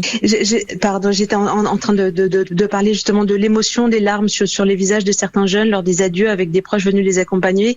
Et ces larmes disent peut-être mieux que tout la conscience du danger, de l'incertitude et bien sûr l'arrachement que signifie partir, quitter les siens. Ces vols, Laure Stéphan, ils vont se poursuivre ? Écoutez, il y a clairement une pression croissante de la part de la Pologne, de l'Union européenne sur les vols directs opérés par Belavia. Ces vols, on le disait, ont lieu 2 fois par semaine. Il n'y avait qu'un vol hebdomadaire avant novembre. Le nombre de passagers a monté en flèche depuis août. Mais même si les liaisons directes étaient suspendues, il y a d'autres moyens de se rendre à Minsk depuis Beyrouth via la Turquie ou les Émirats arabes unis. Il y a aussi des vols directs depuis Damas. Pour l'instant, la machine semble très difficile à arrêter. La machine semble difficile à s'arrêter. Laure Stéphan en direct avec nous de Beyrouth au Liban. Merci beaucoup.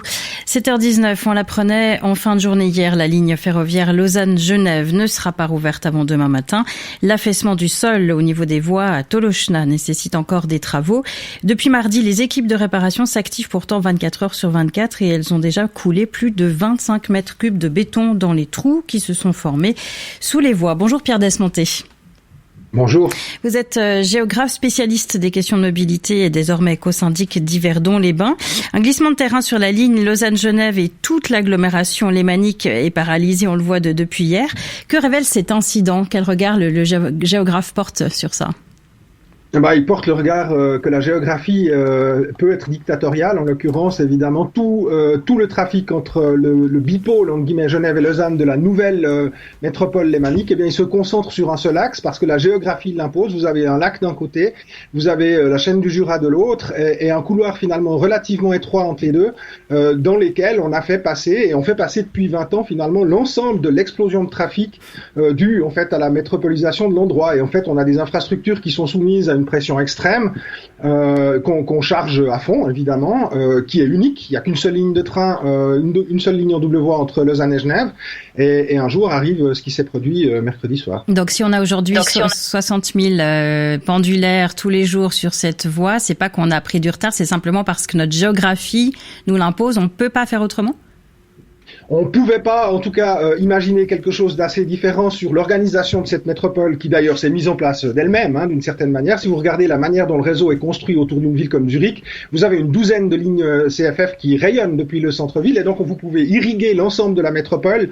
S'il y en a une qui tombe, il y en a 3 qui peuvent pallier derrière. Nous ne sommes pas dans cette situation-là. Nous avons un lac d'un côté, une chaîne de montagnes de l'autre, un petit couloir entre les deux. On doit passer par là. Ça signifie pas qu'on n'aurait pas pu, peut-être, dans le passé, prendre d'autres mesures, notamment doubler la ligne de telle manière à éviter un crash de ce type-là, mais en fait c'est presque la première fois que ça se produit. Il faut toujours être confronté à la catastrophe entre guillemets pour se mettre au travail.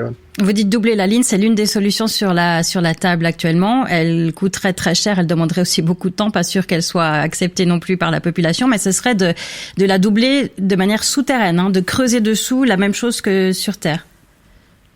Plusieurs modèles. C'est effectivement ce que le canton de Zurich a fait, creuse beaucoup de tunnels sous l'agglomération pour doubler ces infrastructures. Donc si c'est un modèle qui marche à Zurich, il peut marcher dans la métropole lémanique, toute proportion gardée. On a aussi un couloir autoroutier qui est là depuis 60 ans et le long duquel on pourrait certainement essayer d'imaginer pouvoir mettre par exemple une ligne de secours ou une double ligne de secours. Ce sont des modèles évidemment qu'il faut imaginer. Les projets sont évidemment pas prêts. Vous avez raison sur une chose, ça prendra beaucoup de temps. Et donc pour les 10 à 15 ans à venir, on est condamné à vivre avec effectivement cette épée de Damoclès. Et vous pensez que la population serait prête à valider, parce que c'est des années de travaux, c'est un budget, c'est couler du béton, c'est pas très populaire à l'heure actuelle? C'est juste, je vous aurais dit il y a 5 ou 10 ans, évidemment, on serait parti dans une direction comme celle-ci parce que les prévisions de mobilité étaient évidemment montées à la hausse. Depuis le Covid, l'accroissement du télétravail, mais aussi les mouvements de contestation finalement du développement de la société, c'est pas absolument sûr qu'on ait une coalition qui soit majoritaire pour lancer un programme de grands travaux comme celui-là. Comme vous le dites, 60 km de tunnels, c'est aussi 60 km de béton. Il faudra le vendre à toute la population ou en tout cas à une majorité d'elle. Vous parlez de l'accroissement du télétravail, la pandémie a accéléré ça. Est-ce que aujourd'hui on est aussi à un tournant dans comme on pense, nos modes de vie ou peut-être nos envies? On se souvient des années 2000 où l'ultramobilité était érigée en valeur cardinale. Il fallait absolument être urbain, mobile. La Suisse était un grand village, c'est ce qu'on nous disait. On en est revenu aujourd'hui. Le luxe, vraiment, c'est de travailler là où on vit. Alors en tout cas, on est dans le flou. Je sais pas si on est si on a vraiment complètement pris cette révolution. Ça, j'aurais tendance à vous dire, on se donne rendez-vous dans 5 ans, puis on regarde comment les comportements auront évolué. Mais c'est vrai qu'il y a eu un coup d'arrêt brutal, entre guillemets, avec la pandémie. On a vu effectivement la mobilité chuter. Elle a notamment chuté dans les transports publics. Et là, le problème infrastructurel qu'on a, il est aussi dans les transports publics. Est-ce que ça va, pour la partie de la population, en gros, un emploi sur 3 qui peut télétravailler relativement facilement, il faudra voir effectivement si l'impact à long terme il est fort ou pas. Et on peut se douter que oui, notamment parce que ces gens qui télétravaillent facilement sont probablement le public cible des transports publics. Mais ça ne concerne pas tout le monde, effectivement, un emploi sur 3. Est-ce que les entreprises, vous avez l'impression, seraient prêtes à prendre ce virage-là, et aussi peut-être à ventiler les horaires de début de travail? On parlait aussi beaucoup de ça, où tout le monde ne prend pas le train aux mêmes heures, on ventile sur la matinée. On a avancé sur ça? C'est-à-dire c'est presque plus les travailleurs que les entreprises qui avancent là-dessus. Les entreprises, elles se calent finalement, elles essayent de s'adapter aux modèles et aux conditions cadres qui sont les siennes. Et c'est vrai que les décalages d'horaires, ce sont des choses qui existent. Et on le voit aux États-Unis où c'est très très présent depuis très longtemps. Ça ne résout pas franchement les problèmes de congestion urbaine pour prendre ce modèle-là. Donc effectivement, le télétravail peut être une solution, mais il faut voir évidemment que c'est assez disruptif aussi sur l'organisation des entreprises. Et donc vous avez aussi des résistances assez fortes. On le voit notamment, l'encadrement est très très content de retrouver ces travailleurs après la période de pandémie. Donc il y a aussi des pressions dans l'autre sens. Et donc ça ne veut pas dire qu'on ne doit pas renforcer le réseau à tout prix et développer encore des voies, même si on change nos façons de vivre. C'est les deux. En tout cas, la métropole lémanique, elle a cru de manière extrêmement forte ces 20 dernières années. On s'est fait prendre de vitesse par la croissance de la métropole. Et c'est vrai que notre infrastructure n'est pas à la hauteur quand on la compare, par exemple, à celle du canton de Zurich. On attend en tout cas jusqu'à 100 000 pendulaires, je crois, tous les jours d'ici 2030. Donc, il y a un peu urgence. Merci beaucoup, Pierre Desmontet, géographe, spécialiste de ces questions de mobilité, co-syndic également d'Yverdon-les-Bains, qui est aussi à elle un petit nœud ferroviaire. Merci d'être venu dans cette matinale. Bonne journée. Bonne journée à vous. Merci. Au revoir. RTS La Première, la matinale. On reste dans les questions de travail. Vous rêvez de travailler peut-être 4 jours au lieu de 5, mais avec le même salaire. Eh bien, l'Espagne franchit le pas. Le gouvernement espagnol a lancé cet automne un projet pilote. Le budget, 10 millions d'euros pour les aides et 200 entreprises volontaires. Bonjour Valérie Demont. Bonjour Valérie. Vous êtes en direct de Madrid. Vous avez pu parler avec des entreprises qui n'ont même pas attendu ce projet pilote pour mettre en place cette semaine de 4 jours. Oui, et la pionnière en la matière, c'est une entreprise de software de taille moyenne en Andalousie, Del Sol, de plus de 180 salariés. L'aventure a commencé en janvier 2020. Les services sans contact avec le public ont d'office leur vendredi libre et pour les autres, le jour libre n'est jamais le même. Alors, bilan, 19 personnes embauchées, baisse de l'absentéisme et augmentation du chiffre d'affaires de 20%. Les employés réalisent en fait 36 heures de travail hebdomadaire en hiver, 28 heures en été en journée continue, en réduisant notamment la pause déjeuner, souvent de 2 heures dans un pays habitué aux journées interminables, c'est vrai. Francisco, la trentaine, est employé technicien supérieur depuis 2015. Tant que tu ne vis pas cette semaine de 4 jours, tu ne te rends pas compte de la qualité de vie que tu gagnes. Après 1 an et demi pour concilier vie personnelle et professionnelle, pour recharger les batteries et pour aller travailler et être plus heureux, c'est indispensable. Anna Arroyo, responsable des ressources humaines, insiste sur un point, le salaire. Ce n'est pas facile car réduire le temps de travail suppose un changement de mentalité. Ne pas diminuer le salaire, c'est la clé principale, c'est ce qui va motiver l'employé. Mais cette semaine de 4 jours n'est pas forcément valable pour tout le monde. Chaque entreprise doit se questionner. Ce qui fonctionne chez moi ne sera pas forcément la même chose partout. On l'a bien compris, Francisco et Anna ne reviendraient pour rien au monde à cette semaine de 5 jours. Cette semaine réduite, Valérie, est viable pour tout le monde ? Alors certains économistes pensent que non, que les caractéristiques de l'économie espagnole, les petites entreprises et les secteurs à faible productivité, comme dans le tourisme ou l'hôtellerie, auraient du mal à appliquer cette mesure. Un avis nuancé par Joan Sanchis, économiste à l'Université de Valence. La question clé, c'est la productivité si l'on veut maintenir le niveau des salaires. Et justement, la productivité dépend de toutes ces questions d'organisation du travail, de questions culturelles, sociales et institutionnelles. Souvent, on veut nous vendre la théorie que la productivité dépendra d'un temps de travail plus long, alors que justement l'Espagne est l'un des pays qui a réalisé le plus d'heures de travail à l'année en moyenne dans l'Union européenne et dans l'OCDE. Et justement, nous avons pourtant une productivité très basse.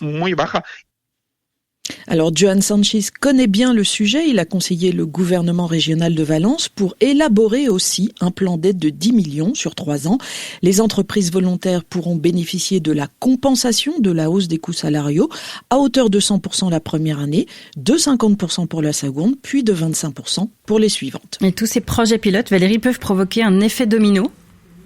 Alors, c'est ce qu'espèrent les partisans de la semaine de 4 jours. Big Buy, par exemple, une entreprise de 260 personnes spécialisée dans la logistique dans la région de Valence, est allée plus loin que les 32 heures en laissant une grande liberté aux employés pour gérer leur temps. Ce sont les objectifs qui comptent et pas le nombre d'heures. Maria Ángeles Aguilar est responsable des ressources humaines. Elle regrette le conservatisme de beaucoup d'entreprises et le présentisme excessif. Je crois que les entreprises qui ont peur de se lancer dans la semaine de 4 jours ne savent pas vraiment comment s'y prendre. Les nouvelles générations de travailleurs sont beaucoup plus autonomes, plus exigeants. Et si les entreprises ne le comprennent pas et qu'elles ne s'adaptent pas, elles vont avoir des difficultés pour attirer les talents. Les nouvelles générations se dirigent vers les entreprises les plus technologiques car ce sont elles qui s'adaptent le plus rapidement. Alors le test grandeur nature est en tout cas lancé en Espagne sur la semaine de 4 jours et c'est déjà une grande avancée. Valérie Demont en direct de Madrid. Merci beaucoup pour vos explications. On fait le point sur la météo. Le temps de ce jeudi bien ensoleillé malgré des passages nuageux en matinée avec des bancs de brouillard localement donc ce matin sur le plateau et les derniers flocons sur les crêtes sud des Alpes valaisannes. Les températures de -1 à 6 degrés actuellement, maximum 10 cet après-midi jusqu'à 16 en vallée avec une tendance au fun dans les vallées alpines. L'heure avec les automnales du 12 au 21 novembre à Genève et le Gruyère AOP. 7h30 sur la première. Le rappel de l'info, Vincent Stecklin. La Chine et les États-Unis, qui sont aussi les premiers émetteurs mondiaux de gaz à effet de serre, ont annoncé un accord surprise à la COP26. Les deux puissances y réaffirment leur attachement aux objectifs de l'accord de Paris. Un autre accord important a été signé hier à la conférence internationale sur le climat. Une trentaine de pays, quelques villes et plusieurs constructeurs automobiles se sont engagés formellement à mettre fin aux moteurs à combustible fossile d'ici à 2030, soit dans 9 ans. La situation et la pression des migrants à la frontière polonaise suscitent l'inquiétude. Le Conseil de sécurité de l'ONU se réunira d'urgence à ce sujet aujourd'hui. Les Européens accusent le président bélarusse Alexandre Loukachenko d'alimenter la crise en acheminant les migrants à la frontière pour se venger des sanctions européennes. L'augmentation des prix aux États-Unis met la pression sur le président américain Joe Biden qui s'était profilé en défenseur de la classe moyenne. En octobre, les prix ont augmenté de 6,2% comparé à l'année dernière, selon des statistiques officielles américaines, du jamais vu depuis 30 ans. Le mastodonte de l'immobilier chinois Evergrande évite de justesse le défaut de paiement. Il avait jusqu'à minuit pour rembourser l'équivalent de 150 millions de francs d'intérêt. Au total, le géant de l'immobilier chinois doit l'équivalent de 300 milliards de francs à ses créanciers. Le trafic ferroviaire entre Genève et Lausanne ne sera pas rétabli avant demain matin. Les CFF expliquent que l'affaissement du sol survenu mardi à la hauteur de Tolochna nécessite encore d'importants travaux. Le deuxième concert de promotion de la vaccination organisé hier à Sion a réuni un peu moins de 200 personnes, soit seulement la moitié des personnes inscrites. Les opposants à la vaccination semblent poursuivre leur stratégie de sabotage, mais avec moins de succès qu'hier à Lausanne. L'abandon par la Suisse de l'accord cadre avec l'Union européenne a laissé des traces. C'est ce qu'ont constaté les membres de la délégation suisse du Conseil national qui était en visite à Bruxelles. L'Europe qui lie les questions d'accès au marché aux autres coopérations comme le projet de recherche européen.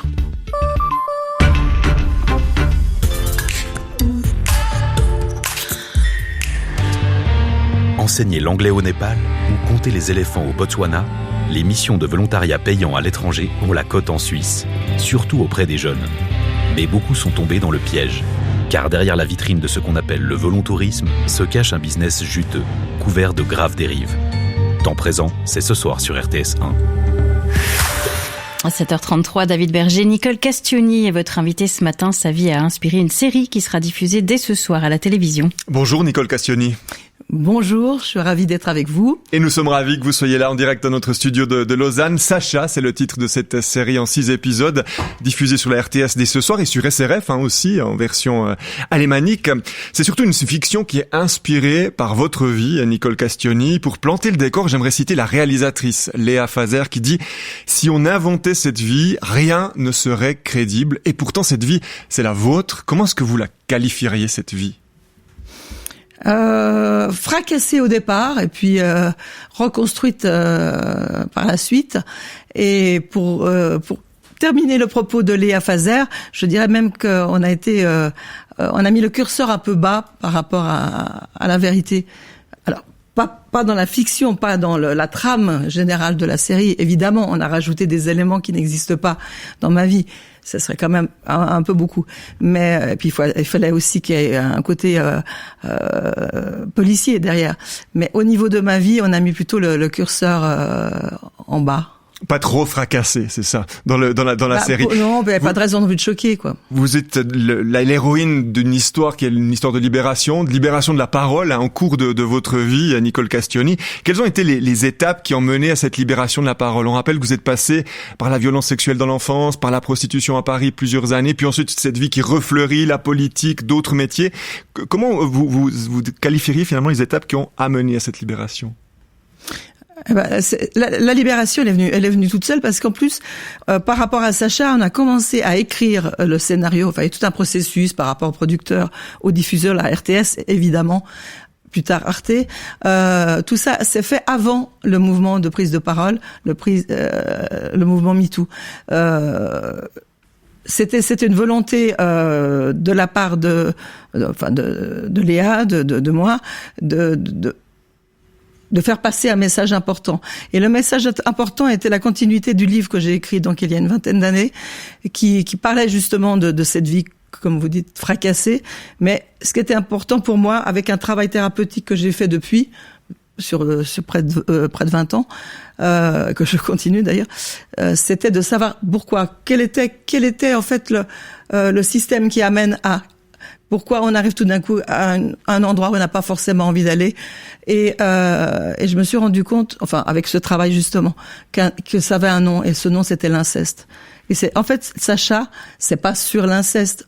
Évidemment, c'est une énigme policière, il y a plein de choses qui se passent, et en fond, il y a la vie de cette magistrate qui est incarnée par une comédienne qui est censée être moi, enfin qui représente ce personnage-là et qui va nous guider à travers tous ces épisodes, mais qui va nous permettre aussi de comprendre un processus, le processus de la destruction de l'enfance. Moi, j'ai été abusée de l'âge de 5 ans à 10 ans au niveau du cercle familial, et c'est pas du tout un cas isolé, on se rend compte maintenant. Mais quand on a voulu, parce qu'après tout le processus était long, d'adapter ce livre en série, et que moi j'avais envie justement de partir dans ce processus-là. Il n'y avait pas du tout de prise de parole, on était bien avant, et je le répète parce que c'était pas du tout l'opportunisme, ça aurait pas été très grave à la limite parce qu'il fallait profiter, et je suis ravie que cette prise de parole, mais c'était presque étonnant de se faire dépasser parce qu'évidemment par la vague MeToo, par ce mouvement. Oui, parce que nous à la limite on travaillait lentement, évidemment une série aussi longue, ça a pris des années, ça a pris 4 ans, et pendant ce temps-là les choses, et c'était tellement réjouissant, et ce n'est que le début. Et la parole que l'on donne maintenant, que ce soit aux hommes, que ce soit aux femmes, parce que c'est pas, oui, il y a un mouvement féministe aussi derrière, mais les hommes, on se rend compte de plus en plus, par exemple pour la violence aux enfants, qu'il y a autant, voire plus de petits garçons abusés. Mettre sa vie en lumière à travers ce téléfilm, c'est pas un risque aussi qu'on vous ramène toujours à ce passé, ou c'est un besoin finalement pour vous? Alors c'est ni l'un ni l'autre. Alors oui, un risque, enfin bon, j'ai 63 ans, les risques maintenant, c'est bon, ça va. Et voilà, maintenant on verra bien, je sais pas ce qui va se passer après, c'est pas un problème. De m'exposer, oui. C'est plutôt finalement un travail sur vous-même que vous avez fait au cours de toutes ces années. J'aimerais revenir un peu en arrière. Ouais. Parce qu'on en parle dans la série, vous en parlez dans votre livre que vous avez écrit il y a une vingtaine d'années. Il y a cette vie de jeune femme à un moment. Vous rêvez de cinéma, vous avez 18 ans, vous vous présentez à Miss Suisse, vous avez un petit rôle chez Godard. Et il y a un moment où il y a cette plongée, vous rencontrez un homme, vous rêvez de Paris et du cinéma, et vous finissez à la rue Saint-Denis, au 232. Ouais. Comment insidieusement on peut se laisser conduire d'une telle promesse au trottoir finalement? Par l'inceste. Si j'avais pas été abusée, j'aurais jamais eu ça. Comment voulez-vous qu'un enfant se construise quand à 5 ans il est déjà sexué? L'inceste, c'est vraiment un acte sexuel. Voilà. Point. On va pas rentrer dans les détails, c'est clair. C'est pas jouer au papa et à la maman ni au docteur. Et quand ça dure 5 ans, c'est évident que y a évidemment pas aucun consentement, il y a rien du tout. Et on est construit sur une base qui est complètement malsaine, qui est destructrice. Après, les personnes qui vont, les trafics ou les proxénètes à l'époque, maintenant plutôt les trafics, enfin tout ce qui peut tourner autour, ou les dealers, parce que ça peut être autre chose, ils savent repérer ce genre de personnes, de nouveau des femmes ou des hommes. C'est pas quelqu'un qui aura des bases et des limites. Moi, j'avais aucune notion des limites de la sexualité, par exemple. Et aujourd'hui, avec votre exemple, comment vous pourriez finalement dire à quelqu'un attention, voilà ce qu'il ne faut pas faire, voilà ce qu'il faudrait faire, comment ne pas devenir finalement une chose dans les mains de quelqu'un d'autre? Vous avez des clés ou ça c'est pas possible? Mais c'est impossible, j'avais 5 ans, j'étais un bébé, je savais pas ce qui arrivait. Je parle plutôt du moment d'après, de la plongée dans la prostitution. Oui, mais c'est... La prostitution, après, ça aurait pu être autre chose. Moi, ce que je voulais après dans mon processus, c'était me suicider. C'était un système. Parce que moi, je savais pas du tout. C'était pas mon plan de carrière. J'avais pas. Après, on peut imaginer ce qu'on veut par rapport à la prostitution. Moi, j'aurais pu partir sur la rose, j'aurais pu partir sur n'importe quoi. D'ailleurs, aux États-Unis, les gens qui ont vécu des abus aussi forts pendant l'enfance, on appelle, quand ils arrivent à s'en sortir, des survivants. C'est même plus des victimes. Donc ces survivants-là, ils ont réussi. Donc ça prouve qu'il n'y en a pas beaucoup. Ils ont réussi à sortir d'un truc qui était hyper toxique. Moi, c'était la prostitution dans un milieu excessivement violent à l'époque. Paris, les années 80. En plus, ces périodes SIDA. Enfin, c'était vraiment compliqué. Je me rendais pas compte et c'était normal parce que pour moi, j'étais dans la continuité de ce qui s'était passé avant. Alors en fait, j'ai pas de leçon à donner ou quoi que ce soit. La seule chose, c'est simplement, comme les autres le font maintenant, c'est attirer l'attention sur quelque chose. Et c'est pas des cas isolés, c'est très fréquent. La lutte contre les violences sexuelles, aujourd'hui, avec le mouvement MeToo, avec cette libération de la parole, elle a pris une autre dimension. Vous avez l'impression que maintenant, on est dans quelque chose qui sort enfin, où il y a encore des tabous. Vous, par exemple, pour vous aujourd'hui, vous êtes sereine, vous avez réussi à sortir tout ce qu'il y avait? Alors, l'inceste, c'est le tabou des tabous, dans notre société. C'est très compliqué et ça sort, ça commence et c'est difficile aussi d'en parler parce que c'est des huis clos et en plus la famille se protège. Donc, pour parler de moi, parce que la société, oui, est en train de bouger, on s'en rend tous compte. On voit ça dans le milieu du sport, dans plein d'endroits où ça prend la parole prend sa place, et tant mieux. Et les gens osent parler. Après, c'est compliqué au niveau aussi du suivi pénal, etc. Parce que y a des prescriptions et puis c'est difficile aussi de prouver les choses. Mais ça fait rien. Le fait d'en parler, c'est déjà essentiel. Il faut, comme dirait Boris Cyrulnik, il faut que la honte change de camp.